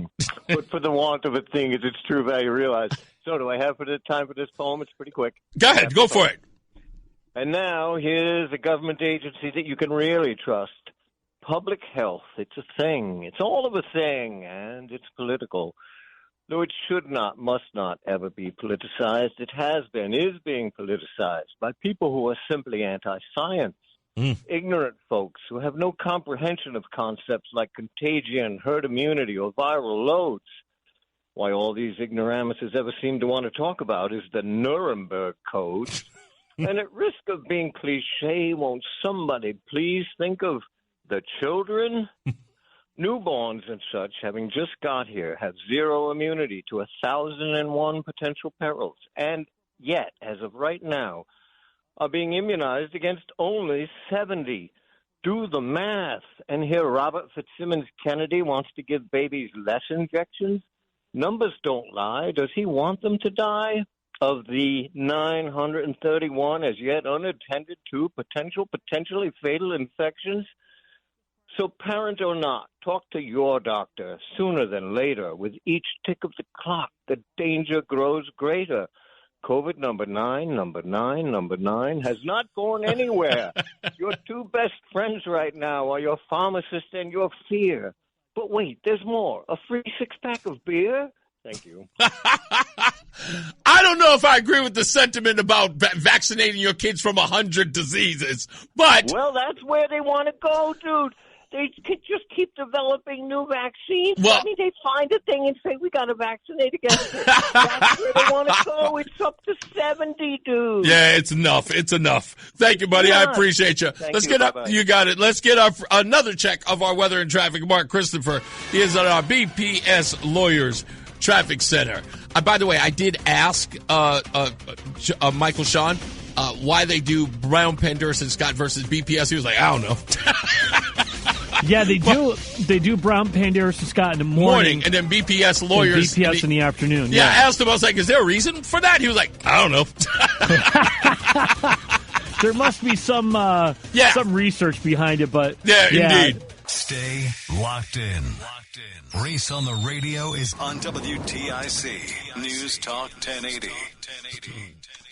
Found something interesting that I'm going to talk about in a second when it comes to these job numbers. But why is it that people do not understand tariffs? And it's quite annoying that the so-called experts keep spewing the same ridiculous nonsense about tariffs. And I'm saying to myself, look, I'm not the smartest guy in the world, but I just cannot believe that people keep repeating the same nonsense about tariffs. It is not a tax on the people. A tax is inescapable. You must understand that. And the tax on a good is inescapable if you buy the good. It's escapable if you don't buy it. Now, if you work, your check is taxed. Inescapable. How do you not get taxed on a paycheck? You don't work. That's how that works. So the only way you escape from it, you don't work, you don't get a paycheck, you don't get taxed. Right? That's how that works. You purchase something in the store, you get taxed. Unless, of course, the government does something like that usual gimmick, no tax Sunday, no tax, that kind of thing. Then you don't pay. But usually, it's inescapable if you purchase the thing. That's how taxes work. So, tariffs are the same thing. If a country ships something into the country, ours, and they pay a tariff on it, and therefore making them raise the price on it, the only way it affects you is if you buy the thing. That's it. So it's not a tax. So if you see, and if you're paying attention to the country that has the tariff, don't buy the thing, you don't get taxed. That's all. It's that simple. Let's get to Mark Christopher. He's in the BPS Lawyers Traffic Center. Hey, Mark. The NAACP calls him, whoa, I don't think I'm allowed to read this. It's Reese on the radio. Let's just say some people are not fans. On News Talk 1080, WTIC. Yeah, man. We are back. More news and more views than you can shake a stick at, plus your phone calls at 860-522. WTIC. We'll get to those in due course as the program progresses.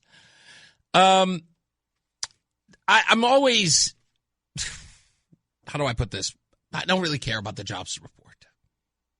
And I know, especially in the wintertime, never care about it, right? Around springtime, those numbers to me are important, but I know they're important every day. It's palace intrigue, the president, especially with Donald Trump, it's important to go through these numbers. So I really didn't want to pay attention to them. So when they come into my news feed or when the audio's sent to me through the aggregate that I use, I'm like, oh, that's interesting because I may have watched something that made me think about it. And this is the reason why. Jessica Tarloff, whom everybody I know online seems to hate over at Fox News is the 5. I love when she's on. I don't know, maybe it's me, but she goes back and forth with Greg Gutfeld or Jesse Waters, and, Dana Perino is usually pretty kind to her, doesn't, sort of smack her upside the head with some of the nonsense that she says. But when Kellyanne Conway is on, that's a catfight I enjoy. But I love it when Jessica Tarloff is there. When, what's the other guy? Harold. I can't remember his last name. I know my wife loves him. When he's on there, he's boring. The guy's like, he's just dry toast.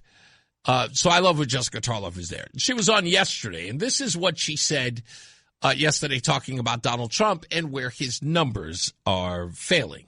The economy is what people show up to vote on, and his ratings on the economy are absolutely dismal.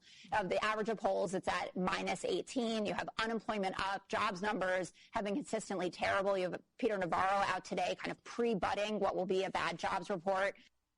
Yeah, so she cited Peter Navarro and what he said on Fox Business. What did Peter Navarro say? Was this.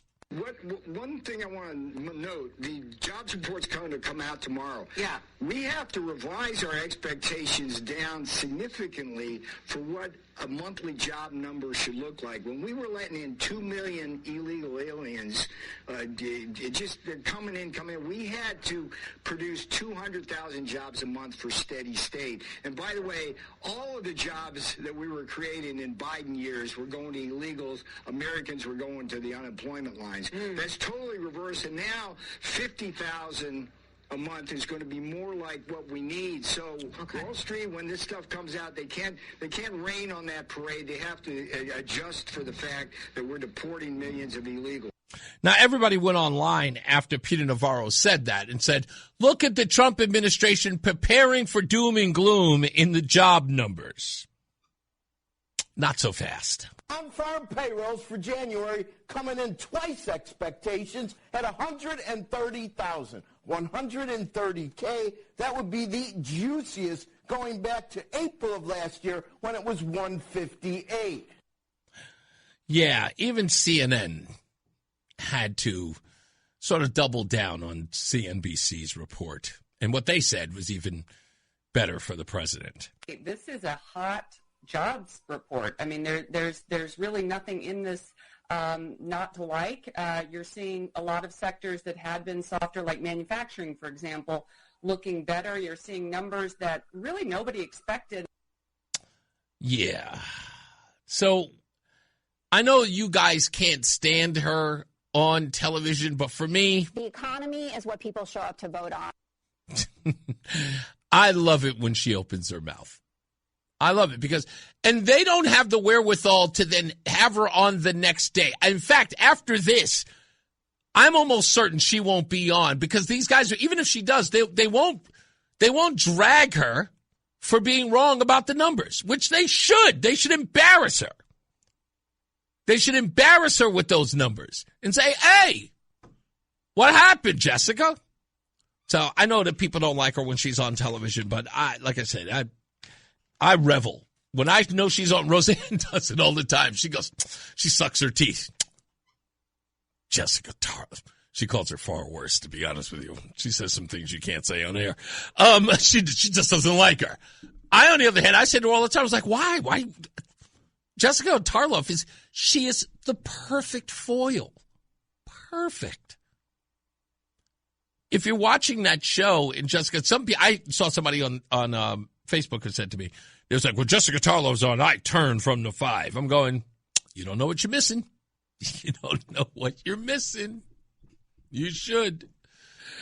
Frankie, what do you got for me, buddy? Well, the FBI, I was telling Roland, the FBI looked like a bunch of fools last night. They sent out 4 SWAT cars, a bomb squad, and what do we end up in the morning? We end up with Jose, the Hispanic guy. You know what? I was looking at his face, and it was so funny because I looked at this guy's face. By the way, what Frank's talking about is this, they thought that they had Nancy Guthrie's kidnapper dead to rights, and they cornered this guy. Apparently he's a FedEx delivery guy of some sort. But anyway, they thought they had this guy, which again made no sense to me, especially when I heard the mother-in-law speak, when she says, check the house. And, they're rummaging through that. I'm going, wow, these guys look like Keystone Cops doing this, and it just looked bad. But you're 100% right. I don't know what led them to this guy. I don't really think, again, if you ask me, I think that the culprit is closer to the family than we think. I got a theory that nobody's talking about. What's that? They were looking. Savannah Guthrie. She was the first woman to do what? I don't know. Interview the Epstein victims. Yeah, I've been seeing that online. Wait a minute, though. Her husband is in the Epstein files. He worked for the Clinton administration. He has a consulting firm. that deals with high powerful people damage control. Who were some of his clients? Larry Summers, Bill Clinton, Epstein. He knows all the dirt. What happens if he gets subpoenaed? Yeah, but okay, let's hold on. I get what you're saying here, right? And you're right. I mean, it's plausible, not incredibly, but plausible. And I want to go down this angle because I saw somebody post something about this. Here's my point. Okay, an 84-year-old pacemaker recipient. Don't you think that's a little? I mean, this sounds crazy. If it's an Epstein connection, wouldn't you kidnap a kid? Like maybe an adult daughter or a teenage son? Like, don't. You go after the most precious things Ivana claims to have. An 84-year-old woman with a pacemaker seems too far. I mean, it seems too much of a stretch because you have a possibility of losing the life of that individual under those circumstances. Well, the thing is, that's precious to her. To me, right now, if you were going to kidnap somebody in my family, it would be the worst thing would happen to be my 103-year-old mother. But wait, hold on. How about this one? I mean, how could you do that to me? No, I get what you're saying. Okay, but let me push back on this. Okay, now you did see the Ring video of the person who shows up at the front door. If indeed this is the culprit, right? And I guess for all intents and purposes, we have to say that this is the culprit because he was in it the hour of the day that he was there. This person was a bumbling and fumbling fool. He grabbed foliage. He grabbed foliage from the front porch to try to cover the camera before he just ripped the darn thing off. I mean, come on. Right. This guy... Right, this bumbling fool is still out there, and the FBI can't No. Hold on. That's a great point. It's a great point. But listen, I think... that lends itself to my theory that this person is so stupid that he is absolutely untraceable because he's a complete moron. I know. If the FBI doesn't catch this guy, they're going to be the biggest moron. Oh, I couldn't agree with you more. This guy made more mistakes than the porcupine has pins, and he's still out there for 11 days. And here's the thing about it. That thing was done 11 days ago. Yeah. He might not even be in the country. Yeah, man. Like I said, everything about this stinks to high heaven. And and again, I'm always I'm at my singular point, and that is this is close to the family. I'm not budging. I won't budge. However. What do we know about Nancy Guthrie's mother? Nothing.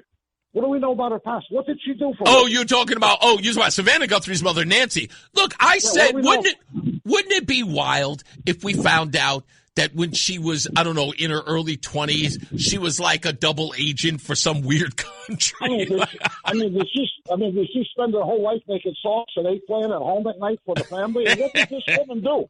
I cannot believe this. What do we know about her? I cannot believe this 84-year-old woman lived alone with a pacemaker, only a few miles from her daughter's home, the Annie daughter. And this woman didn't have one assistant living with the money that her mother. Hold on, Frank. You said it yourself. You are the one person you would never let your mother live outside of the home at that age. Never. And that's over before that happened. Yeah, that's the part that I can never understand. So I don't know. Where's her son? I want to talk to him. Yeah, I'm with you. I'm with you. The son would at least. That dark, secluded house. Exactly. No lights anywhere. They say on a full moon it's It's a nice home. There's no reason for her at 84 years old with a pacemaker being there by herself. The woman who gave you life. Who gives you life, and you live alone. I'm with you, man. I'm with you. I don't know about calling him a disgrace, but I will say it is a little shady that they claim this woman is the light. You know what somebody told me? Frank, his wife didn't want it.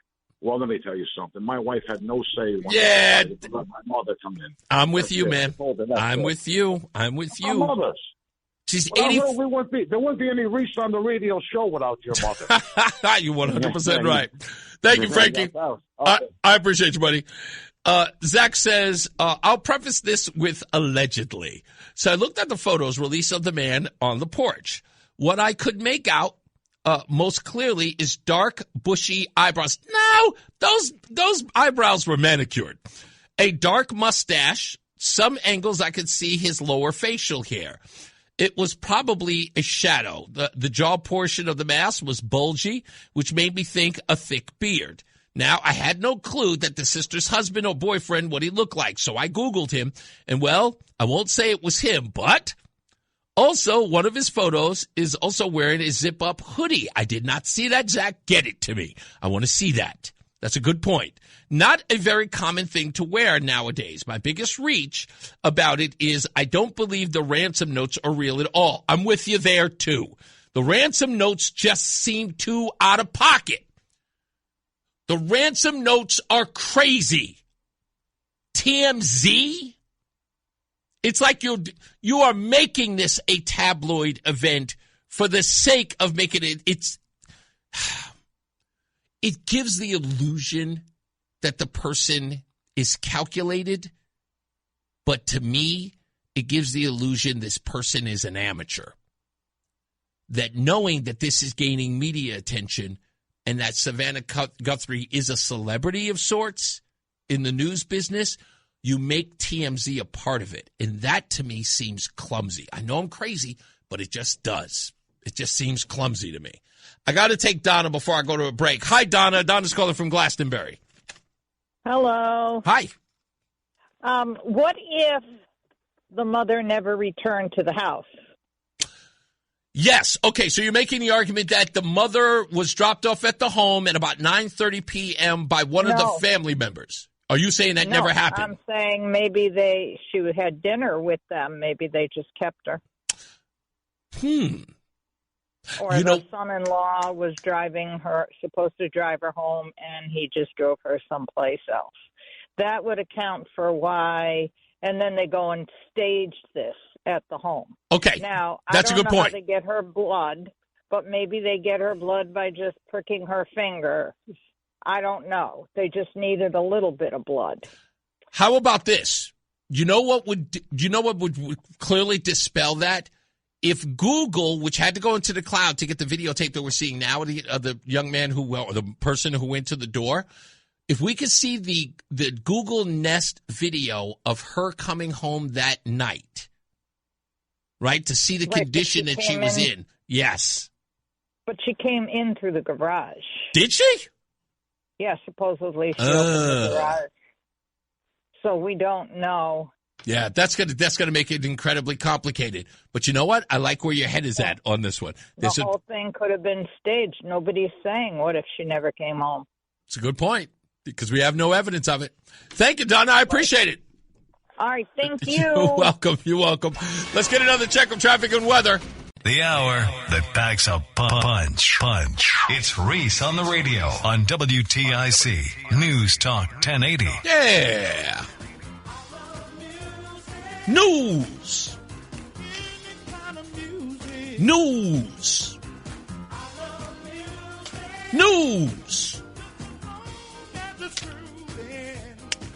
Thank you for that. Anyway, in music news, Brittany Spears has sold the rights to her entire music catalog to a company called Primary Wave. Says here that they intend to burn every song she's ever made. No, I'm kidding. Anyway, they are the same people who acquired the catalogs of artists like Prince and Whitney Houston. The sale includes Spears' ownership share of her master recordings and or publishing rights to her hit songs and body of work. This covers major tracks such as Hit Me Baby One More Time. It's a song about domestic abuse. Oops, I Did It Again, which is about, I can't believe that her career still exists. Toxic, which is actually the only song of hers that I like. Drive Me Crazy, I'm a Slave for You, Lucky, Circus, Gimme More, and Womanizer. And apparently the value of her catalog, believe it or not, is $200 million. And that's compared to the same amount of Justin Bieber's music, $200 million. Do you think that makes sense? 200? You think Britney Spears' music is worth $200 million? Insanity. Let's get to Mark Christopher. He is in the BPS Lawyers Traffic Center. What song is this? I like Toxic. That's the only song by her that I like. That Toxic record is hot. I don't even know who produced that. You like that Slave? Is Slave for You the one produced by Pharrell? I don't remember. I'm positive it is. Yeah, I think I'm going to be right on that. It sounds exactly like it. You do realize she was Taylor Swift before Taylor Swift, right? Yeah, I get it. She was Taylor Swift so before that's why Taylor her Swift. catalog is worth $200 million. I don't know. I mean, she was a pop queen for a little while, but I always thought that her music was straight trash. It's Reese on the radio on News Talk 1080 WTIC. I'll get to the phones in a second. Stand by for that. Mentioning Britney Spears, I remember before I got here at WTIC, I was doing my podcast, and I got some hate mail. I'll never forget it.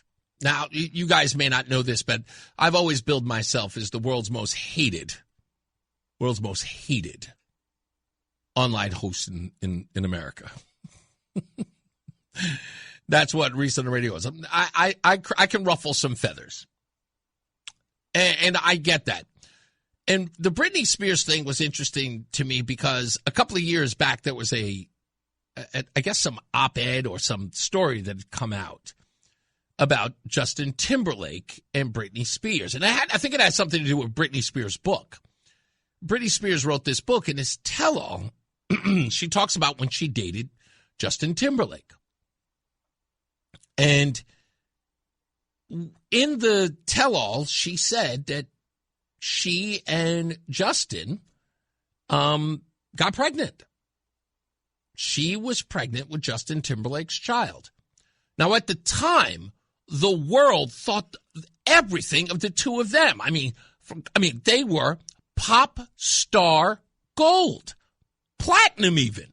Justin Timberlake and Britney Spears together, they showed up at the MTV Music Awards. No, they were tabloid fodder.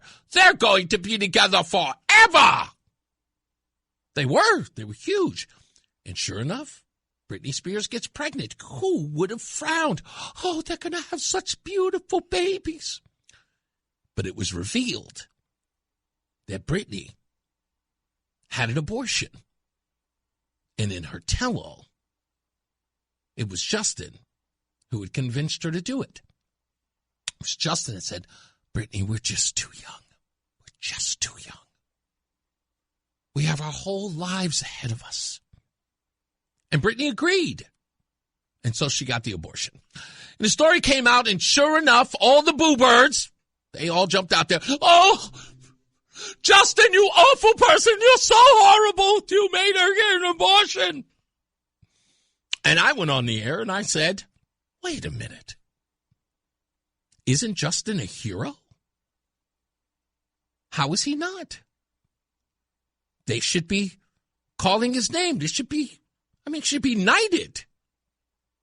Justin Timberlake convinced Britney Spears to abort her baby for her career.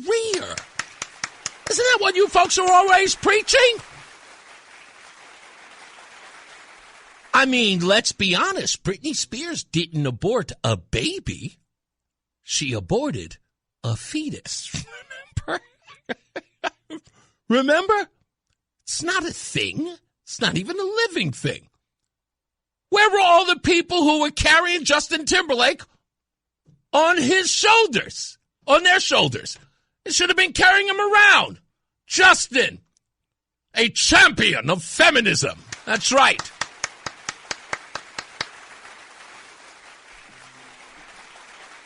He told Britney, do the right thing. Do not have that baby. You have a career. Don't let a baby tie you down. You're an early 2000s woman. Don't have my baby. And then what is going to happen to you? You're going to sit at home and raise them while I continue with my stellar career making songs? No. You abort that baby now. I'm pretty sure they will celebrate you. I'm just saying. I don't know who they were mad at, but they were wrong. They were mad at the wrong people. I'm just saying. They were just mad at the wrong people. They should have applauded. Hey, listen, man, first-time caller, Marine Corps veteran. I had George Bush Sr. as a boss. Wow. In Desert Storm. I agree with like 90% of the stuff that you say, and I look forward to when Roseanne is on. You guys have both screwed up in marriages, but you guys found who you guys should be with. Yeah. And just so you know, out of a listener, Cherry Pie is the worst song. When I hear that song, I want to hurt people. It is the worst song ever created on Earth. Oh, come on, man. Sorry, man. So that's what you meant by you agree with me 90% of the time. Yep. But Cherry Pie is even way back a month when you did a demo and you didn't like it and you heard it. So now you know I listen to you. Well, I just want to let you know that, look, I get the whole Cherry Pie thing, but listen, I'm also the guy who told you he listened to the Dirty Dancing soundtrack. So what do I know? Listen, man, I'm a diehard Iron Maiden fan. Maiden has been producing albums for 45 years. Right. And continues to sell out crowds. The lead singer pilots the 747. Yeah. I mean, you can't compare. Anyway, I got you. I want you to do me a favor, man, if you can. Yeah. There's a video out with Jeff Daniels, and it's America is not the best country in the world. Yeah, I know it well. Dude, you should totally play that because it kind of fits in with the motif of your show. I agree with a lot of it, not a lot of it. I know exactly which clip. I love exactly the clip you're talking about. It's funny because when Jeff Daniels does it, it's meant to tear down the United States, but he hates that clip now because what he failed to realize is that everything he said about it is a result of the party he represents. Right. And that's what makes that so key. When you're looking at someone from Dumb and Dumber to come across that articulate and perfect, when he's on the toilet after the freaking... after the X-Lax, yeah. But then you see that, the way he delivers that speech, and the astute students in the background that gravitate towards it. Yeah, but you know what? Like I said, cool shit. He doesn't understand, and that's the whole thing about that, is that he didn't understand that whole monologue from the TV show. I think it's called Newsroom.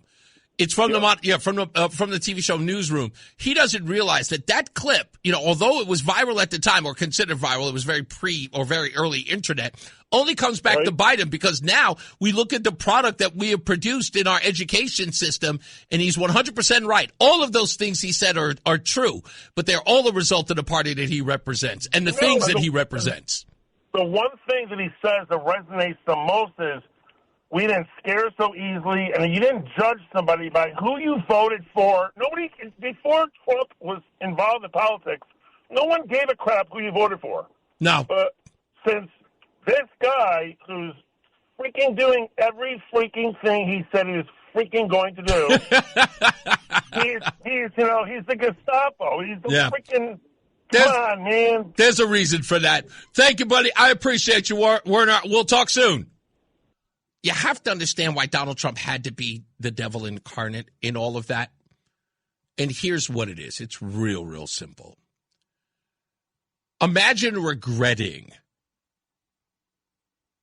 throwing Hillary Clinton to the wolves for Barack Obama, only to have that bite you when she ran again in 2016. And that's all that is. Right? Barack Obama was, when the two of them were running, and this is a very important point that we have to make here. In 2007, for crying out loud, Hillary Clinton running was a shoo-in until Barack Obama comes in, and then Harry Reid, in essence, gives Barack Obama, the little pat on the butt, says, look, if you run, I'll endorse you, which undermines Hillary Clinton. You completely undermine her by doing that. Harry Reid, I have no idea what his grudge was with Hillary Clinton, but here he was, an upstart, a guy who had 180 days present as senator. You give this guy the full backing of Harry Reid. Hillary Clinton comes out, and what happens? I mean, it doesn't matter who it was. Derek Meeks, Charles Rangel, Jesse Jackson. It doesn't matter whoever. Al Sharpton. Every black leader got themselves right behind Hillary Clinton. It's a black guy running, and no black leader was behind Barack Obama. It was all Hillary Clinton. The message had been sent. Bill Clinton put his offices in Harlem after he lost that bid to get his office on 51st Street and Lexington Avenue. He came to Harlem. He revitalized Harlem. We owe it to him, and we are supporting Hillary Clinton. And they did. And they did for a long time. And people was like, what's going on, Barack Obama? You guys not going to support him? It's like, nope, we owe it to Bill Clinton. And sure enough, the word got out and said, sorry, guys, we're going to have to change horses midstream. And they did. You remember that infamous one? They made, was it Al Sharpton, the sacrificial lamb to the black leaders. And what do? They do the most ridiculous thing, the most stereotypical Negro nonsense thing. They take Barack Obama and Al Sharpton, and they have a summit at Sylvia's Soul Food Restaurant. I mean, it's so horrible. It is so pandering. And it was done crazily, in a crazy way, to give Barack Obama an authentic sort of makeover in the black community, because the black community had already sold its soul to the Clintons. In that moment, it was giving black people permission to tell the first black president, Bubba, sorry, we can't support your wife. Because imagine, who would we be if we didn't support the first black candidate? That's why I never listened to a word any of those bozos ever said after that. Especially with all the people when I said, hey, what are you voting for him for? Because he's black. You don't even know him. Yeah, but he's black. Well, weren't you just supporting Clinton? Yeah, she'll get her turn. And then her turn came.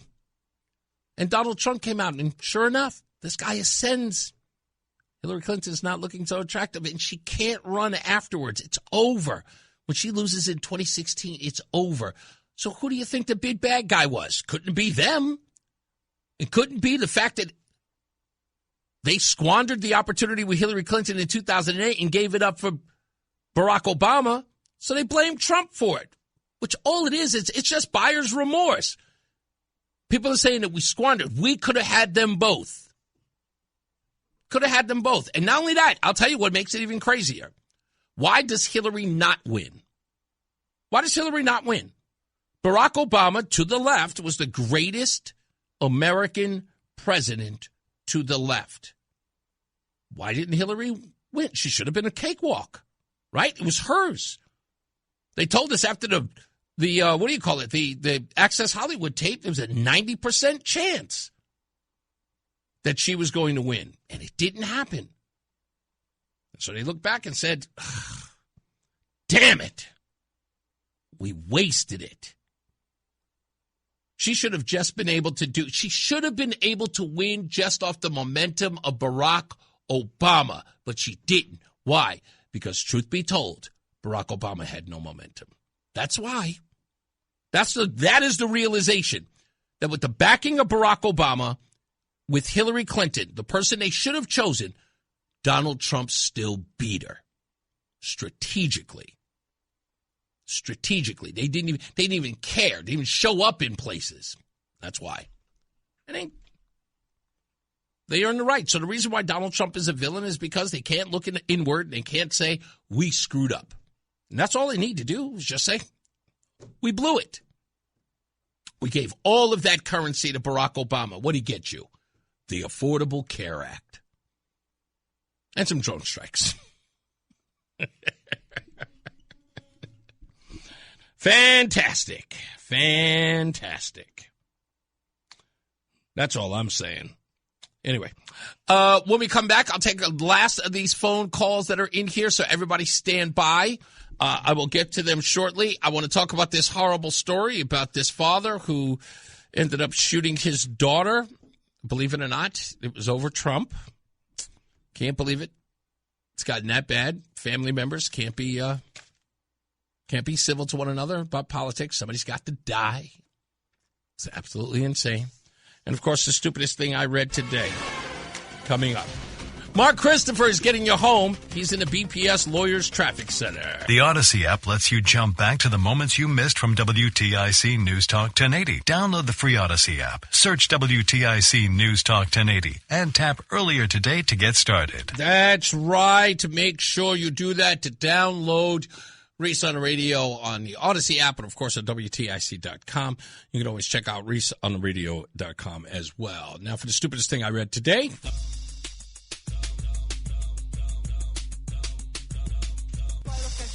Yes, you do. Stupid as can be. This could very well be the stupidest person on the face of the earth. I've heard of pranks, sending pizzas to somebody's address, maybe even prank calling, toilet papering somebody's tree. I've seen it all, but this one may take the cake. According to Canadian TV News, they reported on January 6th that the Toronto-based sex toy store received a return of adult items package accompanied with a letter from the U.S. Department of War. It seems that the products had ended up on a U.S. naval base in Bahrain, which is a big no-no. The letter wrote, quote, "Please notify the sender that pornographic materials or devices are not allowed in the Kingdom of Bahrain. We didn't even know it was going to Bahrain," the company said. The owner, Grace Bennett, 34 years old, said it was kind of unraveled, this whole hilarious moment. She wonders if the soldiers stationed there know that such products are off limits. She actually thinks that the people in Bahrain, or at least the troops in Bahrain, actually ordered this. I think something else happened here. Someone may have sent it as a goof. They said, "This sounds like a you problem. I'm sad to see they didn't get their order."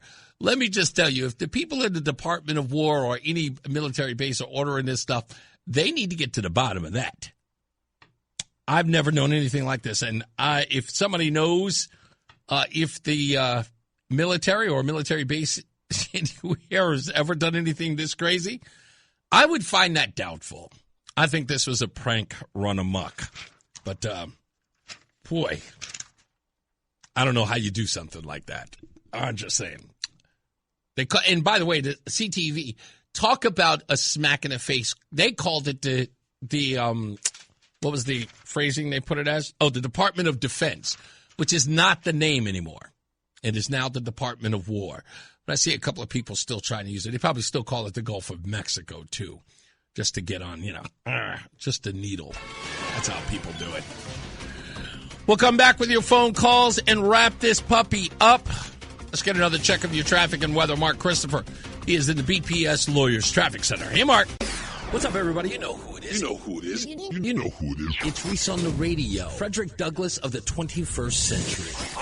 It's WTIC News Talk 1080. All right, we are back, about to get up out of here. I want to read a couple of last comments here. Bushwhacker in the chat room says that the Nancy Guthrie case, he says, this sounds like the plot from the John Candy movie, Who is Harry Crumb?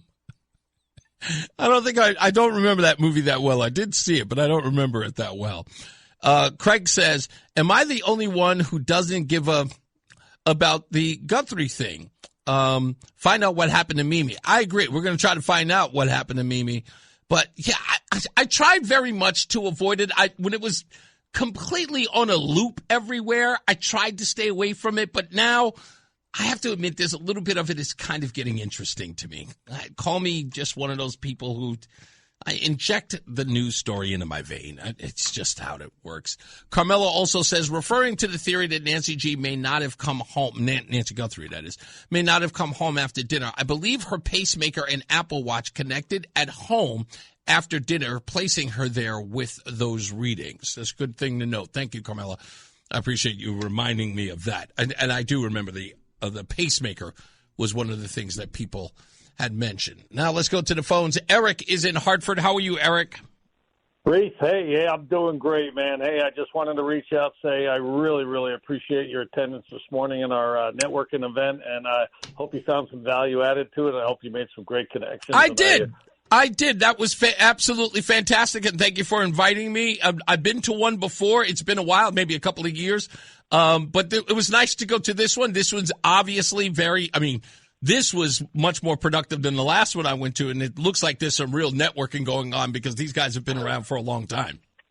Well, those are kind words since I ran the meeting, and and you're welcome. You're welcome back for another visit, and big kudos to Craig as well because he made the introduction with me and you, and I just want to say thank you for your attendance this morning, and you're always welcome. Thank you, man. Very, very much so, and we will definitely make it back there.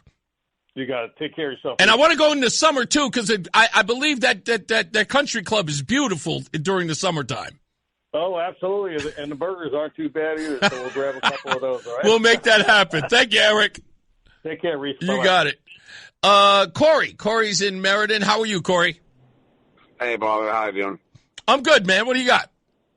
Hey, man, I just want to preface this really, really fast with a very, very short poem. Because it's kind of important because it reminds you of politicians and your friends at the same time.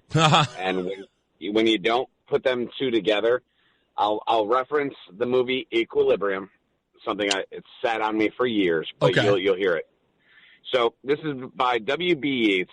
It's the years 1865 to 1939 that he lived. But the actual quote is called "The Eyed Wishes for the Cloths of Heaven." Had I the heavens embroidered cloths and wrought with golden and silver light, the blue and the dim and the dark cloths of night, and light and half light, I would spread the cloths under your feet, but I, being poor, have only my dreams. I spread my dreams under your feet, tread softly, because you tread on my dreams. Wow. Boss, with your show yesterday, it really hit me because a lot of families with this governor right now have the governor has no idea how many families are paying out of pocket because of this vaccine crap. Yeah. Your show yesterday really, really, really hit me when I got to listen to it. Yeah. Are you talking about the interview I did with Kate Prokop? Absolutely, because the amount of families that are losing so much money, they're going to lose their houses this year, especially with this governor. I don't think anybody realizes how impactful that is to the state of Connecticut, because it's either one of two choices now in the spring, and I'm talking in 90 days. Yeah. Everybody either leaves or this governor needs to be brought up on charges at this point. Charges. I totally get that. I know that's a far reach, but I get where you're coming from. I completely don't dismiss that. But let's go with, if I can, what I really, really need people to understand. And I think Kate made that clear yesterday. I think I mentioned in the beginning of the show. One of the things that she said that I found amazing, and my deal was, look, I don't understand how this issue does not resonate across political ideologies. And she confirmed that. She says, this is one of those things. And she said the same thing I said about Blumenthal, when I talk about, when people say, you should rattle him about the Vietnam thing. She said the same thing to me. She says, look, I can make this about ideological divide, but this is an issue that touches families no matter what political ideology you have, which is why every person that she's talked to has jumped on this in spite of being Republican or Democrat, because they know exactly how detrimental it will be for one person to have that decision. I fully 100 and completely agree with you with that. The problem is Reese, as some of us have been dealing with for three years, and they've seen the outward scope of this, and it's to the point now where if there's an attorney's firm at this point that is willing to step up the game, this man needs to be charged. Why would 3 other states right now, and you can look this up live on the air, 3 other states, because of that COVID issue in 2020 and 2021, why are they charging this and making it a state statute that they're claiming that COVID vaccine was a biological weapon of mass destruction? Which 3 states? Minnesota. There's 2 other states. I don't have the article up in front of me. You could do this in live time for your audience. Okay. This is the most sickening thing that I've seen in this state. They are now about to protect themselves by creating a law, which I, for one, whether I'm military or not, said no to this thing, and I did it for the right reasons. This needs to be brought to the forefront here. This is not a game. Don't forget about those $1.5 billion in taxes that he's about to push away. This is every family in the state of Connecticut about to see why are other states saying that this thing is a weapon of mass destruction, and they kicked our kids out of schools and forced us to pay out of pocket. This is on the governor now to answer, and he cannot get away from this. Okay, I'm looking this up now, but yeah, Minnesota, Florida, and I don't see the third one. But I do see those 2. Let me see what it's saying. Minnesota, along with at least 2 others, Post mentions Idaho. Idaho is the other. Potentially others like Pennsylvania and Tennessee are in drafts. Had bills proposed designated COVID-19 mRNA injections as biological weapons. Now, they're calling this a fringe effort, but an effort nonetheless. They're not saying that it isn't true. That's a very good point, that they don't call it fringe. But, people, this is important to note. I love you, Reese. I'm bringing this to your attention, man. I'm one of those families that said no to all of this on every front. And a certain somebody knows that I said no. But this, if they're going to do this, people need to be held accountable down through every channel, because they wouldn't bring this up unless professionals have this in play. And if 3 states are doing it, every person here should be like, what? Well, according to this, my friend, there's a little more than 3. And this is beyond conspiracy at this point. You know what? I'm going to go down this rabbit hole tonight, and thank you for this, and we'll address it tomorrow. Thank you for this. I'll give you a call tomorrow, Reese. I appreciate it, brother. You got it, man. So have a wonderful night. You too. All right. Okay, last but not least, okay, I listened to your guy, White Mike. I will admit it was a pretty good song. I listened to 2 songs. It was all right. He was okay. I sent you the Nirvana cover, and that's pretty solid. I did hear that. That was the one that I liked the best. His wordplay is great. He's a good lyricist. But it's something more fun here. So I sent you a file on Facebook Messenger. Yep. It's a dump from the Epstein files. Yep. And it's a conversation between Peggy Siegel, who's a big Hollywood casting agent, and Jeffrey Epstein. She's kvetching with him about how the media is raking him over the coals and how there's a lot of bad people in the world. Right? Yes. And she says, like, Dustin Hoffman and somebody else are bad to the girls. And she says, but Kevin and Harvey, rough with young boys. Now. Wait. Who's Kevin? Who's Harvey? Well, clearly Kevin is Kevin Spacey. Right. That was there was right. That's correct. That's correct. That's what that's the person she's referencing in the piece. And there's only 2 possible Harveys. Well, Harvey Weinstein didn't need Jeffrey Epstein. He had his own thing. He liked girls. Right. Harvey Levin is gay. Harvey Levin likes boys. So you're saying and this is because there's a great sort of association with this that you're bringing up, is that recently it had been revealed that Harvey Levin was deep inside of these Epstein files, but he's yet to address them. Mm-hmm. So Harvey Levin is going to get ratted out, being in the files.